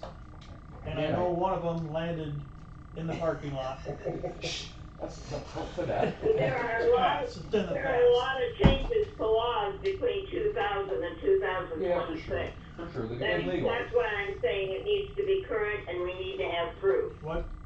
He currently has the Somebody most tell me up-to-date laws in his hands right now, Sue. Yep. What's the distance? It depends. Depends on how big It the depends on size. the insurance. The insurance is who The insurance is decided the one that. that determines separation. Yep. And what they're willing for Okay, coverage. so I your would motion. still like to make that amendment to leave it open, that way If- our option.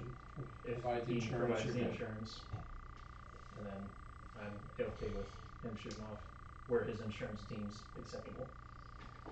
I'll second that. And you just have to bring it up to Wendy before that day. Okay. Further discussion? July 3rd's a Friday. Well, I'm just saying. Joel? Yes. Derek? Yes. Sue? No. Ken? Yes. Alright, the motion carries. And I don't know, is Wendy here on July 3rd? That's an observed. Somebody is. Is that the That's observed date? observed holiday. It's Sure. also- For God's sake. Yeah, I was gonna say, since. Just to be safe. I'll let you do it. See if I can find something cheaper. Thanks for Maybe. bringing that up. I'd like to. We'll do it. No problem. Be as safe as possible. Thank you. And just so y'all know, I will be notifying Stewart County sheriffs of the situation, and I'm having this, just so they're aware, so if they get a million phone calls, they know what's going on. Welcome to City Hall. Hopefully our department's aware as well. They are now. So, like I said, just trying to do the right thing, I'm not trying to push anybody, and I get where we're all at. Can I recommend we amend our fireworks code to be a little more specific on what's allowed, and I'm talking about on your own residential property. Because calling them Class C and what have you doesn't determine a size per se. I did even more research in that, and it doesn't bring it to a size. So I think, I'm sure there is in the National Pyrotronics something somewhere, but I couldn't find it easily to see what sizes were allowed. I would recommend that you take that to your state representatives and senators. Do that. And you're in luck, it's an election Yeah, season, so someone will maybe wanna take that on the I big can tell you, I wagon. didn't get any responses this year, so. And I wrote a lot of letters. But I expect that, but. Okay. Thank you guys, I appreciate y'all Thank you. and the hard work you do. Alright, Thanks. discussion and possible action on summer 2027 DOT ADA compliant sidewalk project, Highway 210 Fifth Street. Discussion and possible action on the clerk applying for 2 possible grants for potential funding.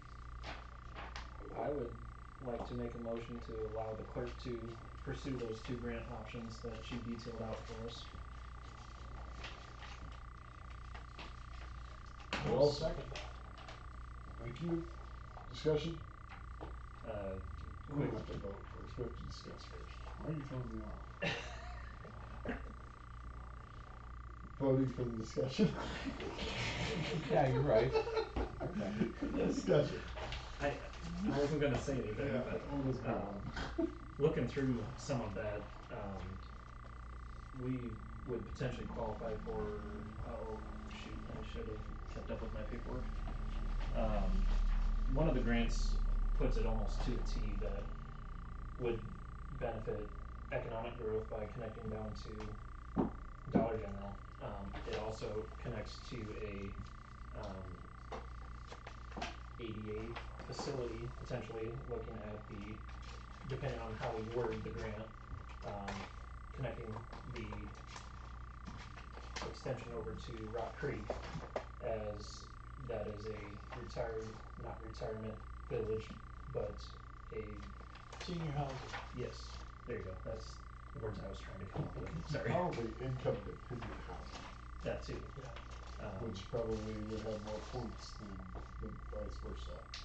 Yep, but all of those are check marks on their scoring system that, would potentially greatly benefit the city as a whole if we can turn around and look at this as a, hey, we just need to put 20% into what this total cost is gonna be versus footing the bill. And I'll throw one more piece on there. I don't think I got my email out, but Wes sent me an email today in regards to North Street to 11th Street, that's 27. And one of the possibilities for making that project happen would be to include a walk path attached to and coinciding with the full pavement HMA replacement. So those types of things might benefit us further towards what we're trying to do here. What was that, Sue? Sorry, Sue. I agree with Dale. There should be I have a note written here, path between new development and North Street. Just a 5-6 foot path would get the kids down there for a safe route to school. They don't need a road, they just need a path to get down there. And it's a much safer way than to go down all the way to Highway 210 and then go across, and I can't see that happening with the kids having lived on Rock Creek and seeing what they do. They don't have sidewalks there, they walk in the street, I just can't see it going from Metcalf over to Rock Creek Drive. I think it's wrong. I don't think it'd ever be used for $50,000. Sue, I was gonna write down this, that you agreed with me, but your agreement with me wasn't accurate. I was talking about the section of S-27 going north towards the trailer park, not the Rock Creek anything. We did discuss Derek was discussing the extension to Rock Creek Drive, the north extension. Yeah. As that was part of this and part of the attempt to get grant funds to help pay for that. But haven't we the last 2 meetings decided that we weren't going to do that one? And we were only gonna come to the school once from the west and once from the north? I don't know if we decided, It was discussed. yeah, so the TEEP study. Yeah, the TEEP I study. thought we'd all agreed. The TEEP study I thought recommended we had one. all agreed that was not needed. It wasn't, I don't think it was just, I don't think it was voted on, so, go ahead, Yeah, Les, so the please. TEEP study recommended one connection. And when the TEEP study looked at it, it was because there was a sidewalk here and there was no sidewalk here. So the TEEP study said you need one connection here. The TEEP study, I believe, also was, when I talked with them afterwards, when the DOT project proposed the idea of having, finishing out that sidewalk to make it Metcalf instead of Maxwell, or Maxwell instead of Metcalf, I get confused. It's Maxwell. Metcalf. The other one, Using yeah, Metcalf. the other one. He did say they would still recommend only having one, because then that funnels everybody to one rather than having it split and have 2 crossings, get everybody to one crossing. It's just which one. The original study recommended the one where the sidewalk's already there, but if you wanted to do the other one, which brings them into the other side of the school, then that continuation of that sidewalk would serve a purpose there as well. Sue, the only reason I recommended including that is because it increases our ranking points, if you will, for this potential grant. Especially since it came from Well, TEEP but the study. whole thing is, one of the things that we said in the discussion, that is not a safe crossing for kids, and you're gonna have kids crossing there, whether it's marked or not. If you have that going, there's nothing on Rock Creek. So why would they, if they're walking in the street there, why would they walk all the way down to the corner and then walk on the sidewalk to go over and cross at Metcalf where they're supposed to? Because It's it'd be a not safe happening. crossing. No, It's the only sidewalk out won't do it. Hey, It's safer to go over to Metcalf and then south. Yes. And if we give them a I've designated lived there path. longer than you have, Derek, and I saw things happening. I know what they do. The kids, they're walking in the street anyway. And so there's no sidewalk there on Rock Creek. Why would they do that? It's unnecessary and it's not safe. She's talking this section right here. Okay, so I'm looking If at you that. take away the opportunity for them to cross there, then we're not going to run into problems down the road. Okay, but she's saying that they're gonna cross here. This way, I'm She's understanding. saying, you're saying they're gonna cross 210 on Woodlawn, right? Is that what you're talking about, Sue? Yeah. Okay, Yeah. okay, okay, What I've so seen in the past. if we, That's if we because look there's at no the, sidewalk if there we for look them at to the take. picture going from Woodlawn down to Maxwell, or not Maxwell, right here. Rock Creek. Rock Creek, from Rock Creek down, if you give them that opportunity to do that one sidewalk, I'd say 90% of them are gonna walk down that sidewalk or ride their bike down that sidewalk and not cross the woodlawn. We're talking junior high kids. Yep, and you know what? We're They're old, talking they're middle old enough to school make kids. that decision, and if Yeah. listen, And they listen, won't. let me talk. If there's a section that we can put in and give them the opportunity to go down that route, I would think that they would take that. If they don't wanna take it, and they wanna cross the woodlawn for some reason, there's nothing we can do about that. It is really no different than our. No, so you wanna spend $50,000 just to see whether or not they would, rather than take away the temptation to do it. Sue, I don't wanna spend that money. I want to see if we can get the grant that allows us to spend 20% of the project cost in order to put it in. If we don't get the grant, we don't have to do that piece. But this gives us the option of being able to go for better money. Are you positive that that's the situation, that we wouldn't get it? No, Sue, I can't predict the future. Well, neither can I, but what I'm saying Okay, is from perfect. experience and what I have seen, and concern for the But- kids crossing the street. That's because But there's no Dale- sidewalk available for them to take right now. That's why they're crossing the street. And one thing about it is we've said that if we can include senior housing, or whatever you wanna call it, that is points towards getting the grant. So if we can say that, we're gonna put that in there so that grandma can even walk I've seen down or. multiple of those residents crossing 210, going on their daily walks. If we give them a path to get to a safe crossing area, I'm guaranteeing almost all of those residents will take that path. Well, I can guarantee you that they're not gonna walk in the ditch on Rock Creek Drive to get down there to a little bit of sidewalk that's there. No, but if we get this grant and put in a sidewalk, I'm sure they'll take that. But if we put No, the it's- sidewalk no. in, it won't be a ditch. You're not listening to what I'm saying. I'm listening I'm to saying exactly what you're saying, Sue. Senior housing is not going to utilize that sidewalk that you're talking about from Metcalf to Rock Creek Drive. Senior housing will not be using that. All of their doors face the north, Thank you, Sue. or on the north end of that. Thank you, They're Sue. not gonna go out, walk in the ditch down to there to the crossing. Thank you, Sue. The motion on the table is to approve the clerk to chase the two grants. And I would like to speak to it, I haven't said anything yet here on this topic. North side of 210, the snowplow is gonna come down the highway and put a ton of snow over there.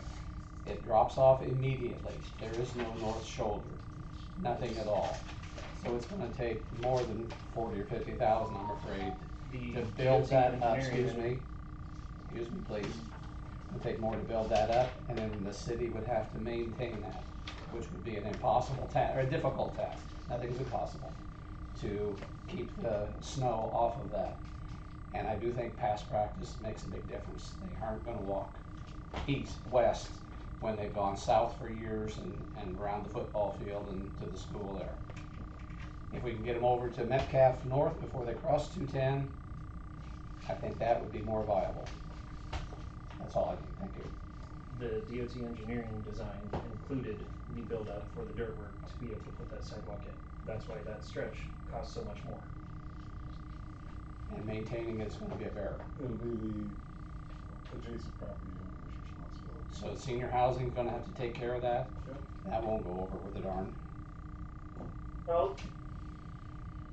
Alright, so any further discussion? I have to put in any committed funds, so So we need to assign funds to it. 20% is $36,000. $36,600. So at bare minimum, that pays for 80% of the walkway to Dollar General, which I believe most of the council's on board with. So, one way or another, we could pot commit $36,000 towards sidewalk improvement for a project that may put a sidewalk down to Dollar General, or it may include the entire project. which would be the $183,000 Which project. is 2 from the west and 2 from the north. Which is the sidewalk going from the bike trail to Dollar General, the sidewalk going from Baldwin to, or from Maxwell to Rock Creek, and then the sidewalk from, what was the other one? It was a crosswalk. 3rd at- Street coming at from the west. Metcalf. The little piece from Route 10 down to connect into the Metcalf sidewalk, right? But just one block. Yeah, Not it's two. like a half Not, block, I think. but not 2 entrances, we're doing 1. There, cause there's so many maps, I saw one that had just 1 from the west, 1 from the north. To the school. So this is, this will all stay the same, cause this is where, this is this project that we're talking about. This is our project. Sorry. Sorry. That's Dollar General. Yeah. This is over here. Anymore, so if you're gonna find out anything, you come here.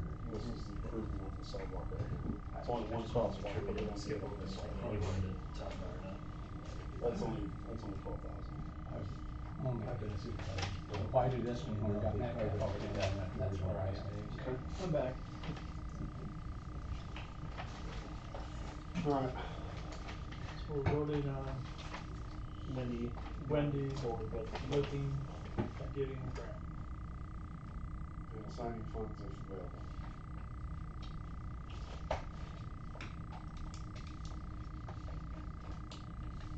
Anybody amending their motion? I'll amend it to include the assigning. Say it again, please. I'm making the amendment to allow to assign funds for the portion of the project. 36,000. Hold on. 36,600. From? Very important piece of it. Yeah. From lost. Washington Township. Easy. From lost funds. Wendy, does that meet the bond criteria for lost funds? Yes. Definitely. Infrastructure improvements, street repaving. But are we planning on paying the sheriff still out of lost funds, cause that was over 60,000? We're gonna take more lost funds than we generate this year, we've already done that. This will be next fiscal year. Utilities, franchise fee, Same I difference. believe, can be utilized in the right of way. Is that right, Wendy? Projects to establish, construct, reconstruct, repair, equip, remodel, or extend public improvements, public works, public utilities, or public transportation. That one. Retract the lost. I don't know if there's enough in that. We'd have to see how much balance is. It's not a heavily funded fund.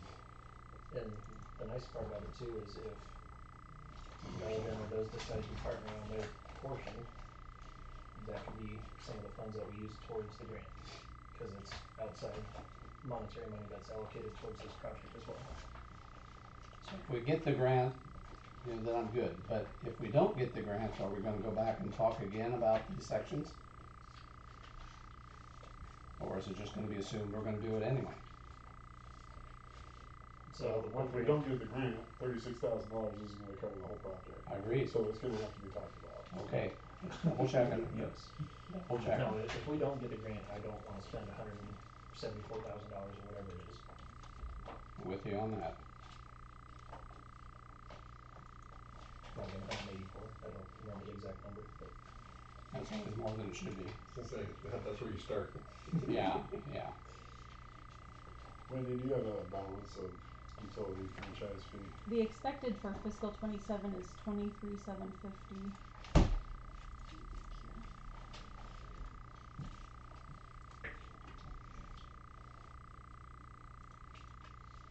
The nice thing is one of those grants is the Central Iowa Trans, the Citra. There's 22,638 in there. So 45,000 in there, roughly. So that'd be enough to cover it without pulling for anything else. But what have we been using that money for? I think we need to look at that side of it too.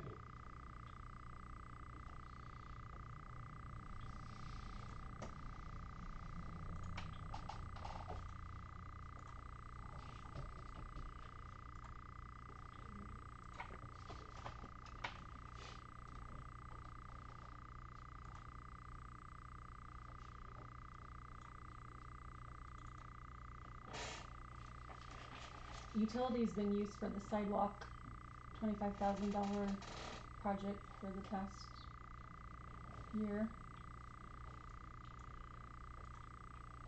So for sidewalks.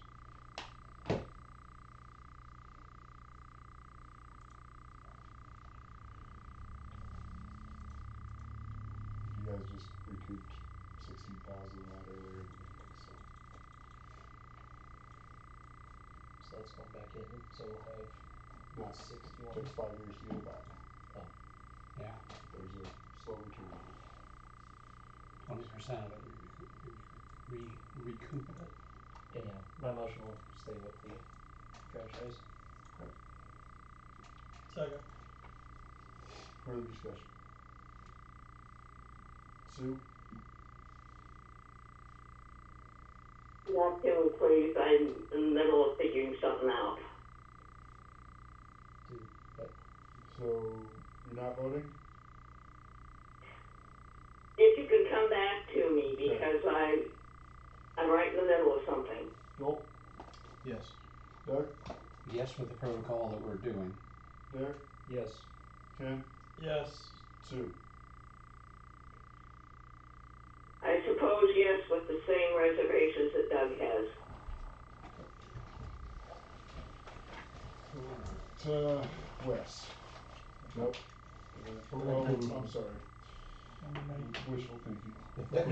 We're almost there. I appreciate it. Discussion and possible action on approving a $35 a month Simply Safe security monitoring subscription for City Hall. Alright, so, as was approved earlier in the year to get a security system, one for City Hall, we've made that purchase, got over $1,500 worth of, equipment, got a 60% discount, so that dropped $1,000 off of it, so we ended up spending a little over $500. They did charge us for taxes, so Wendy's working on trying to get that tax back. With that, we get a 1 month, well, back up, they wanted another $500, $550 to install the equipment. I've started installing the equipment myself. I'm cheap labor, so I've got it just about completely done. Good for you. But we get 3 days of practice mode, which we've already used. And now everything that, they have a monitoring system for the first month that comes free with it. That monitoring system, basically they monitor the alarms. If they get an alarm, they will notify staff 24/7 to request dispatch in the event of a break-in, fire, or medical emergency. And if the cameras capture video evidence of a crime in progress, they can request priority dispatch for fast police response. Like I said, that's free for the first month. After that, it's $34.99 a month, so $35 a month. The upside on this is that they immediately start dispatching when something goes on, and they'll call 911 for you. If we don't have this, they'll notify me, and then I have to make the decision on whether to call 911 or not. And then if they can't get a hold of me, they have to call Wendy, and if they can't get a hold of her, then nothing happens. So the idea is, with the smoke and CO detector, and then the burglar alarms being active, to pay that $35 a month, so that we get immediate notification to 911. And then they'll still notify myself or Wendy, and then we can call them off if we want to. You know, if I'm close enough and I can run up here, make sure there's no fire, I can well, Derek probably be quicker than I will. But, cause his pager goes off before they call me. But for break-ins, you know, there's a good chance that I'll get up here before sheriffs can, so I can cancel them off, not waste the resource coming down here if there's nothing going on, so.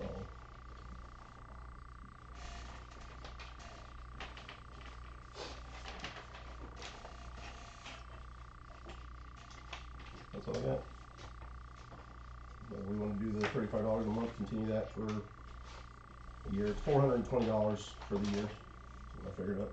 I would recommend that we add this to it, as he said, we're already only at $500 for this project when we were well under our anticipated budget amount, so, the access controls, the monitoring, it's all good stuff. It's important.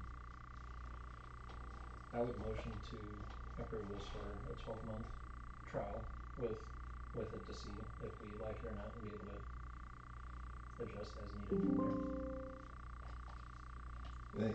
They have larger items that you can get. You can get the Pro or Pro Plus. That comes with AI detection and all that, but I don't think we need to get into all that stuff, so. I'll second. Further discussion? Go ahead, Sue. I'd like to know how many times in the last 5 years have any of these incidents occurred that we've benefited from having this to spend more money. We're spending more Have than we what's had already enough? allocated to We this had a project. we had a laptop computer taken, which was how many dollars? Depends I'm on sure what we're kind. spending more than that on, let me finish, we're spending more than that just for something that with a town, a population of 825 people, we're not gonna need it. Are you predicting the Money future down again? the drain. I'm guessing the VFW probably would have liked to have a system like this that could detect when their glass gets broken. Or Dollar General. Or Dollar General. Or the part They of your. should all have insurance. Well, we didn't have insurance when we had to replace our $1,500 door down at the soccer field. Or cameras to catch the people in action, so. Or anybody dumps stuff down. But you're talking, the camera's gonna be at City Hall, that wouldn't have cost that anyway. You're right. I just don't think you're thinking correctly. You're spending money like it was water. Thank you for your opinion. Any further discussion?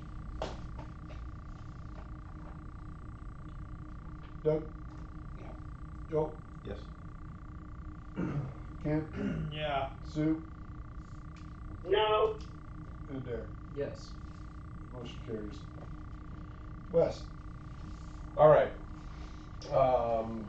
Baldwin Street reconstruction, DOT is still working through their audit. There's been some correspondence going on, some questions on some of the final quantities and the working days. Are still out there. There was some, Doug, you were involved in some of their, were on the emails for some discrepancies on some of the bid items. So we're working through that. I kinda like your idea, but, there was a larger quantity adjustment to one of the bid items, and the contractor's asking for, the ability to redo the price for that. So we're pushing back on that. It doesn't seem reasonable to me at this time, so we're working through that. Let me elaborate on that if Yeah, if you go ahead, yeah. I can be the negative and you can't. They only used a third of the sub-base rock yeah. that they thought they were gonna use. And if the adjustment was more than 25%, they can go back. So what they did, they tripled the rate with only using a third to generate the same exact dollars that they did before. Now, to me, that doesn't make sense for them to do that, but there's a clause in there that says if there's over a 25% variance in what they thought they were gonna use, to me, that was their error in calculation at the beginning. They should have bid it appropriately, because we've been talking several times about this is gonna, we're gonna come in under bid, not if we play this game. Yeah. So that's kind of where that is. The thought I had was if they're gonna do this and legally can can we use that sub base to work on the alleys around town? Cause we were gonna fix a lot of the alleys that need some. In essence, what he's asking for, clarify if I'm wrong, but you're asking for them to provide the additional 400 tons Yep. of gravel to the community that we've already paid for. Yeah. Yes. We're gonna pay the same price anyway, but Yeah, get if they're gonna stockpiles somewhere charge us we the can same use it. amount, let's get the materials. Yes. Yeah, yeah, so, I think Spencer said, he goes, when he read that, he goes, he laughed, he goes, that's great. Cause so one of the things that the DOT specifications and the most specifications do is if you have a quantity change that's greater than 20% or 25%. 25, I think it said. Then they have the right to renegotiate the price, because it affects your economy of scale, and it makes sense. Cause they factor in some economies, and if they're not buying as much. Now, triple the price, it gives them the right to renegotiate, not to set their price for whatever they want. So, to me, it has to be a reasonable price regardless. And I'm on, Triple is not reasonable. I'm on Doug's line, where I'll renegotiate, I'll take the entire 1,200 that we asked for at Yep. the $20 a ton. At 20 Yeah. bucks. So Yeah. if they wanna play the game. Play the play game, it okay, to- then deliver it here. Deliver. You won't even have to place it, Yep, because your just original bid deliver. didn't include placement, so. We'll handle it. Don't Yeah. put it in my place. We got, Tony's got a spot for I'm sure Tony will find a spot. So, we're working through that. The DOT's recommendation was, well, let's table that for now, and let's work through all the other stuff and come back to that one, because they have to go through everything on this. I'm telling you. That sounds like the workday concept. I know. You know where I am on that. I do. Do we have an update, anything? Cause they keep reducing the number. No, I have not seen any final update. I think it still stands at that 11. And they had 24.5 that they acknowledged sometime in February, I think it was. Well, I can't remember, did they acknowledge that on On the weekly report. Weekly report? Okay. Well, I think they signed off on the Okay. pay apps. Yeah. They February would 1st. have had to sign off on the pay app number Yeah. 3, which would have included workdays up to that point. Yeah. Which I'm certain is more than the 11 days. Right. I'm pretty sure it was like 18 or 19 at that point. Yeah. So I've not seen a final on that, but there's a lot of other stuff, paperwork they gotta work through. That's why I avoid DOT projects when I can, but, they gave us some money, so. So anyway, so we're working through that. That'll just go on, and we'll cross those other bridges when they come back to us again. But Spencer and I are in agreement that, at least with the bid item, the rock quantity item, that's not reasonable.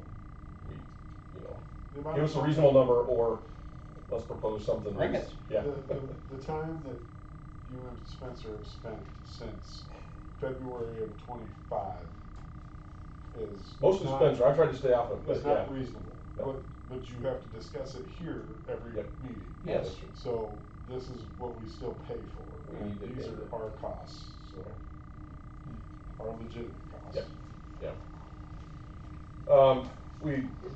Storm drainage, we talked about that earlier in the meeting in the public hearing, section. The Rock Creek Ridge, Clint gave a brief update, so we are working on updating that punch list, and we will get a recommendation for what has been completed, and if all things have been completed, then, we will let you know that.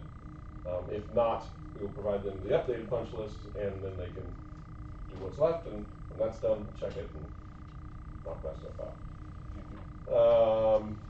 Jumping ahead to the water treatment plant, we approved that already, for the contract award, so there's some steps in final, going beyond that now. The DNR permit has been submitted, we're just waiting for their approval, and their comments on that. The DOT permit has also been submitted, and they've got a response back to us. They had a couple comments. The patch in the Main Street where we're connected into the sanitary sewer, we expected them to have a comment on that one, so there's a minor change there. I don't think it's gonna be a big deal, but, so we're working through with comments on that. That should be coming shortly, certainly long before we start construction on it. Curious. Yeah. DNR is requiring us to do this, not paying us to do it. Yep. And now they can't approve our permit? Yep. The permit just goes through and out. They'll approve it, it's just gonna, what the timing is on, they're notoriously slow right now. We've actually had some professional discussions with them and trying to get some coordination so basically I'll poke them every couple of weeks and say, hey, where's it at, and sometimes that moves them, sometimes it doesn't. Tell him I want to get off his butt. So the other part of that is the SRF loan process. I sent an email with the contract award to the mayor and Wendy on some of the next steps there. We submit a bid package to the DNR SRF. They will provide their award concurrence. Once they provide that award concurrence, then the loan application, well, it all goes in there together. But once they get the concurrence with the award, then that allows us to sign the SRF loan and get disbursements then for any costs that go out for that one. So there's some steps there, but we'll walk through the city with those next ones upcoming. The Baldwin Street County Highway S27. I thought I had sent that. I hadn't, so I sent that today as I was going through all my files prepping for tonight. The memo condition of assessment for that S27 north of the 5th Street project.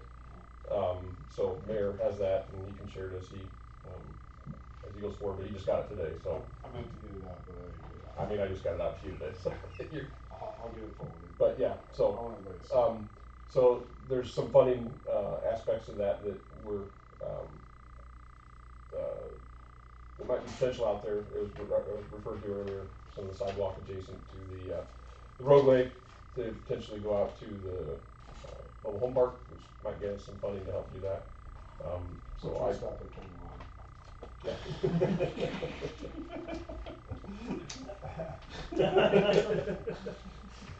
We'll discuss that later. For another time.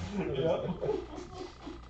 So I've got a meeting that I'm trying to get set up, and it's just been crazy, so I haven't got the time to make connections with those guys yet. So we'll follow up on that one. Thank you.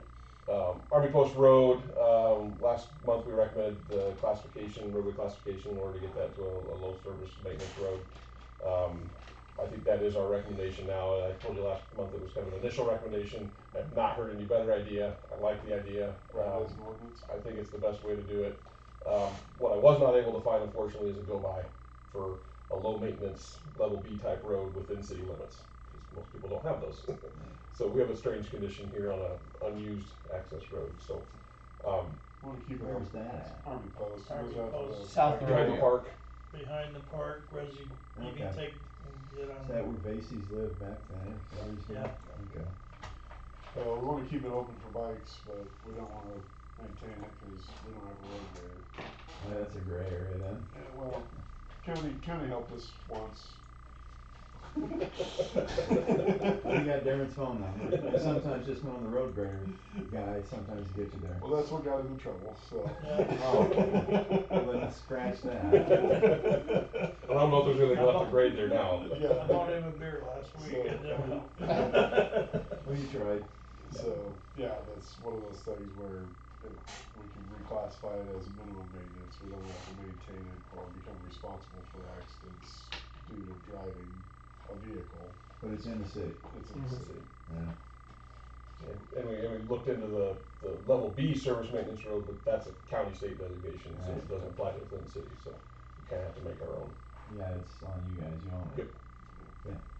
So I was hoping to find an example that maybe that's out there, but I have not run into it. Nobody in our group. When I reach out to our municipal roundtable people that work with communities all over, and none of them had ever encountered it before. So yeah, we're blazing new trails. So probably have to write that one from scratch. Or for another 60,000, we can park chip it. Just throwing that one out there. Getting a lot of rock, man. Depends on how this Baldwin thing turns out. I know where we can stockpile it, right? Good chance you can rock it. Heaven help us. Okay, so that's on that one. Woodlawn Stormwater, we talked about that a little bit briefly already. The FEMA brick, we didn't score high enough. The grant program manager did indicate in some of our discussions with him that there are some assistance programs through that FEMA brick to do buyouts, which he thought that area might be eligible for. The advantage there to us would primarily be there's two houses that are kind of standalone on that stretch. And if they were willing to participate in a buyout program, then we could get funding assistance for that. That would allow that sewer project to probably reduce in cost, because now instead of putting it in a pipe, we could put it in an open channel area What are rather you than. talking about, is that to be the one house next to the park? Yeah, there's one next to the park, and then I think there's one that's just south of, I'm trying to think where it's at. Maybe it's just one house, maybe it's two houses. The only one I can think of that's still completely in the floodplain is the one on Okay, right all right. next to the park. So maybe it's just that one, but if that one were not there and it was all just city-owned property, then you could run an open channel that would potentially reduce costs. The project still remains, but the cost of the project should decrease from a piped solution. So. I like that thought on Woodlawn. Yeah. And so that's everything I got that's pushing. Anything else for me? Just if you could follow up on the 5th Street and Baldwin. Yep. Yep. Yeah, actually one of the,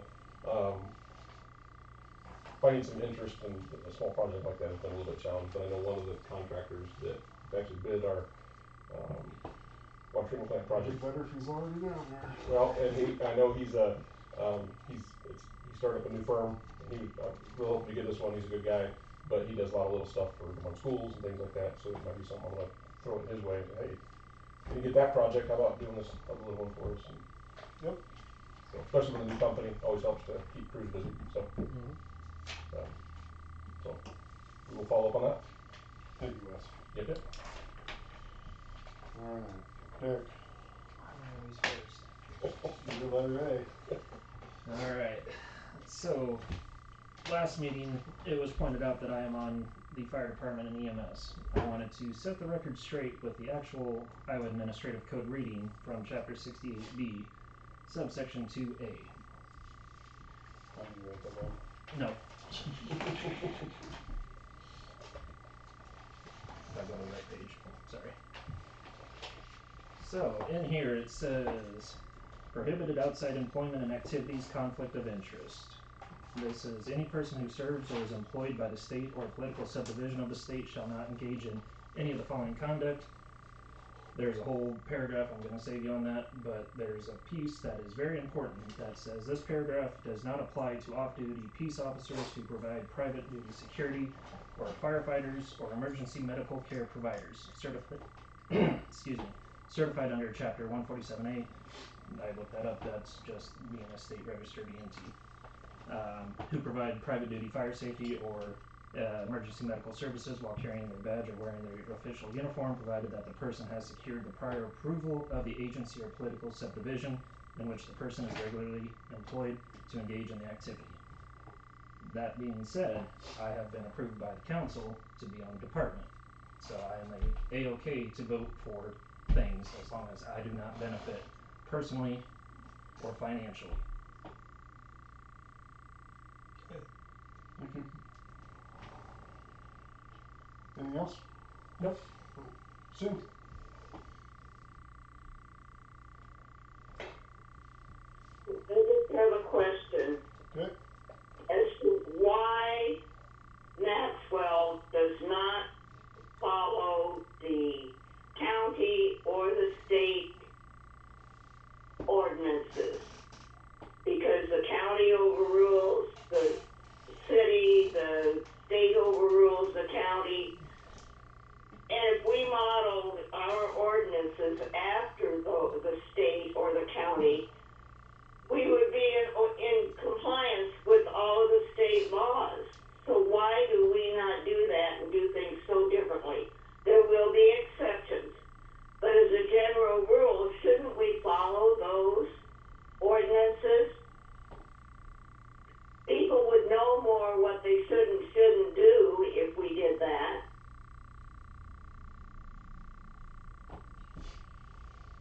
So your question is why doesn't the city follow all the state and county ordinances? The answer to that why is, don't they? the answer to that is, Why don't they?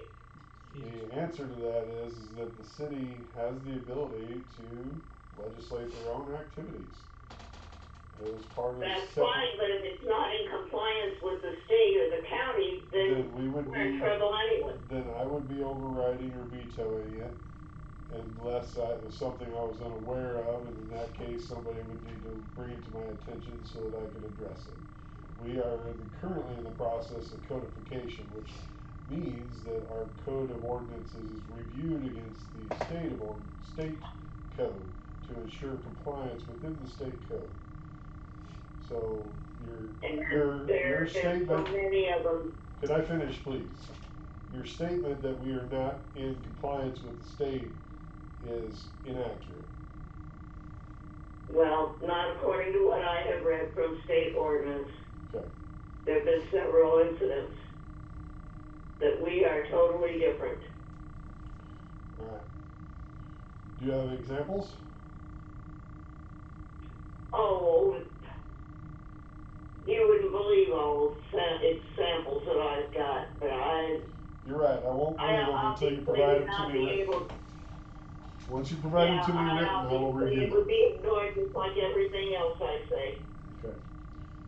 Do you have anything else? No. Thank you. Joel?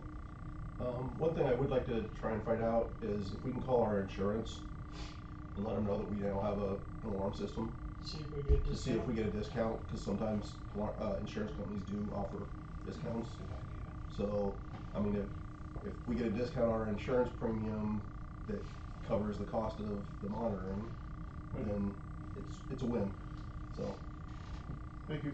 Yep. Wendy, will you take care of that, please? Thank you. Doug? We had a discussion earlier about our new recycling program. Have we received or will we receive something, cause we're right up against that July timeline? Yeah, I probably need to reach out to, or facilities needs to reach out to our new trash commission. Gavin said he's mailing out a flyer. Okay, they also have, handouts, which we've had some up here. Do I need to get those replenished? Yeah. Okay, so we'll get some more additional handouts and some educational The materials. new rates from- then will take effect in July, which will be June's water and June's garbage. Don't we always pay a month behind? Pay, we would pay July for June, yes. So it'll take effect in July, Yep. which will be our June bill. Okay, Yep. that was next thing. We talked about people not willingly or understanding to drive up through the switchback to park up there by the ball field. To date, unless they did something in the last day, I didn't look, but we were gonna put a barricade or something there. I don't believe that's happened yet. Signs, and Signage, I didn't whatever it see was. anybody provide any signs, so what do you guys want for signs? Do not drive on dry. Yeah. Tony got No motor two. vehicle. No motor You vehicles. got, Tony got some? Mhm. Alright. there we Okay, go. so that was another thing. So recycling. I did ask to have on the agenda this time to review our budget in general, and more specifically, and I'm not opposed to have people get raises, but looking at the numbers, I think we need to be aware that our proposed raises, if we do the cost of living and the merit and the flat fees, is going to be between 12% and 37% increases. So I just think we need to be aware of that. If we wanna pursue it, fine, but we need to know that, because we don't have to spend just because we budgeted it. You know, I couldn't get by without saying that.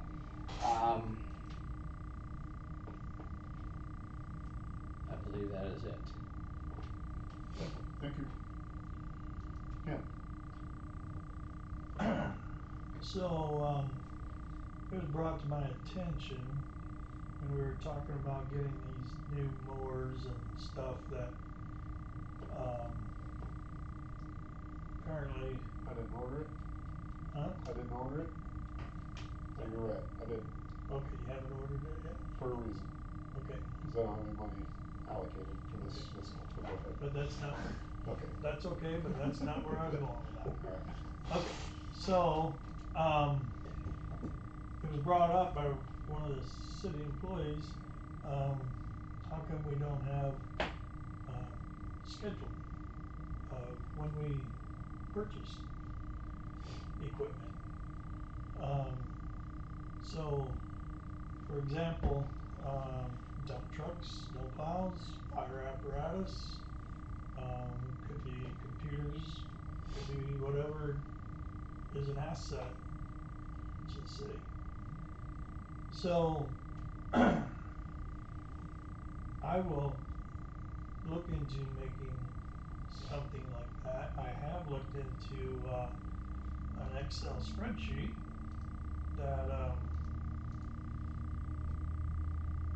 each department would just asset type, truck, tractor, snowplow, whatever, year, make, model, VIN, license plate, purchase date, purchase price, odometers, go on with that, and then rank them as a condition and for replacement, a maintenance log,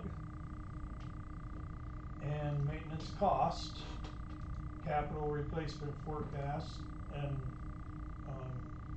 then it would spit out a report of what's green, yellow, red, what's good, what's coming up, and what needs to be replaced. I like to see this be adopted by the city to have the fire department, have the city department, take care of, have the city hall and whoever else, look into this and keep this up to date. And then we can go over it every 6 months or something, but, I was asked why we never did this. And, so I'm bringing it up. Something depreciation schedule? Basically. Basically. Okay, I've thought that for a long time. So, you know, I know other cities do it, bigger cities mostly do it, but it's not that big that I don't think the little cities do it either, so. Also makes budgeting a lot easier when you know how much you need to put away for Right, capital. so if you need $150,000 fire truck, and I'm just saying, okay. Where you getting that? Good used one. Good used one. If you need I'm just saying a number. That's just a If you grass need- truck. Okay, if you need a $500,000 fire truck, then you know.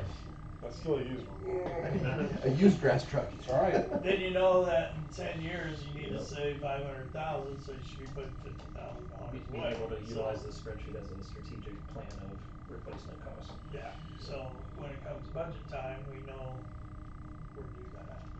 So I've asked one of the city members to start on that process for the Public Works Department. I don't know how far or where that's I landed, made one I can share with you, Ken. so. I made one I can share with you. Perfect. I don't have the purchase years or anything, but Right, the but basic. I mean, if we get something new, or if we can, if somebody knows, as long as we can get it close. Yep. And I would encourage you to share that. I will. Okay. Put the effort. Weeds. On city side, can we have that as a shared Google Doc? Yes. Okay. I'll put it in the shared drive.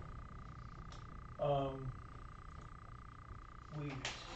I know we have weed eaters. I think not all places are being weed eated. Okay. Do you have a specific? Yeah, trail on 210 and Main Street. Under the bleachers down at the ball field too, needs to Under be the that. bleachers at the ball field. I noticed quite a bit of grass in the Little League field and inside field.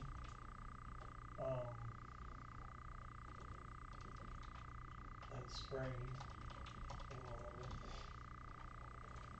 So, those type of things. Okay. And I haven't checked, did the end caps get put on? Yes. Bleachers, okay, perfect. Yeah, we got did a little effort on this. Okay. That's all I got. Okay. I don't have anything else that I haven't already discussed. Tractor. Oh, yes, thank you. So the tractor, Mower. tractor that was approved at the last meeting, I withheld it. I didn't order it because we're still in the fiscal year that we didn't allocate any funds to. So it would be a auditor ding for no general purpose other than to buy it 4 weeks early. So we can wait until next year, and we'll still have an auditor date. However, we have the opportunity to make a budget amendment to classify it.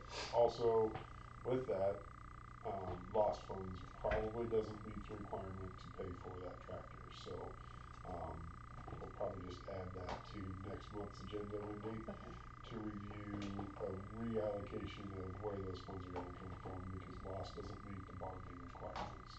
The bonding requirements conditions are very stringent, and it is by the elected public, so we have to utilize what they indicated the funds can be used for.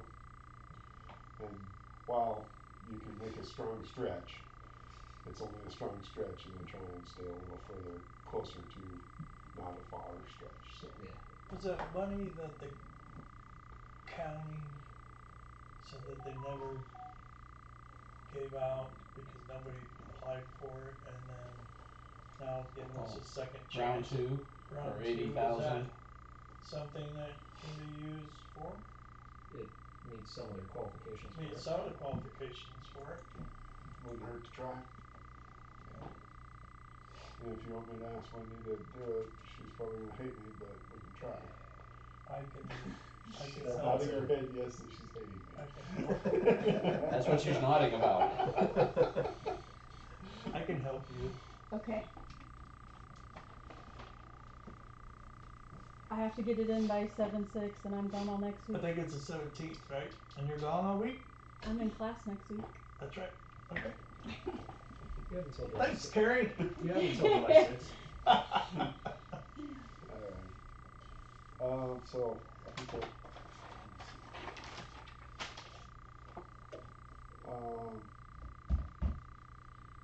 Wendy, can you resend me the contact for the DOT in regards to our speed sign one more time, so I can readdress that? It's a nice Yeah, that's been argument out there. 6 months, yeah. Our 1-year warranty is up, I'm sure, so. Yeah. But, I mean, if we literally got 3 weeks out of that stupid thing. Bonus is it did cost us money. But we gotta maintain it and everything. Yes. But we are required to maintain it, so. Yeah. That's part of my concern for the DOT, like, you want me to maintain something that you can't even guarantee is gonna work for a week. Like, this isn't gonna work for me, so now I gotta maintain what you didn't provide, so. Can I have a second? Yeah. Mr. Judy, do you need to say anything tonight, or you No, wanna, I- I'm gonna give you my 2 minutes. Remaining time? Yeah. No, I think we all kinda know each other a little or a lot. I'm going to a lot column with you, Doug, but, been your county supervisor before, won my primary, I'll be standing for the general, like my chances, but I still gotta go work for it. And I sure can't pick up the Tri-County Times or the Nevada Journal and find out what's going on in any community, so if you're gonna figure it out, you gotta come here and listen to the granular level discussions. And the takeaways, I mean, I was just in Cambridge's on Monday night, every community, it's funny how it talks to itself about what concerns it, but you have more commonality than I would suspect, but you gotta get in the room to hear it. And, do I understand everything we were talking about? No, but home rule was what was being addressed. Thank you, that was. Yes, that was the one, because you can layer yourself in education still on the Nevada School Board, like that's something I'm dragging through life with. We are very shameless about adopting anything that the state puts out and making it our code, because it was lawyer approved, state approved, and it works, but that's just inside baseball. But, no, I look forward to getting back in town. For 5 years, I was a funeral director over here for Steve Cooper. And so being in Maxwell is no stretch. So I'm kind of revisiting my childhood, shall we say. But I look forward to working with you. Will not be a stranger, but what you find is I have a calendar that a lot of the city meetings and the school meetings are in the front half of the month. And I'm still on the Nevada School Board, so the first Monday and the third Monday gets canceled out, so I go to my meetings, but I have to step in and out. But I kind of enjoy the fact that once you get the rhythm and the cadence, it's like you've learned the music. And you guys all, you rise, you say it in your meetings, you rise in behalf of the community that put you here. You try to do the right thing with their dollars in their town, because there will come a day when you're not doing it, and you hope you made it better in the time that you were here. I applaud your efforts, and I wish you well, because sometimes you're not gonna make anybody happy, but you made it do the right thing. Thank you, sir. them. Who has seconds? Second round? Yeah. I wanna make sure everybody had the opportunity. I think it's Sue's turn. It is Sue's turn. Time for Sue's. Move for adjournment. I'll second. Further discussion? Joel? Yes. Doug? Yeah. Ken? Yeah. Sue? Yes. Derek? Yes. Adjourned. Well, gentlemen.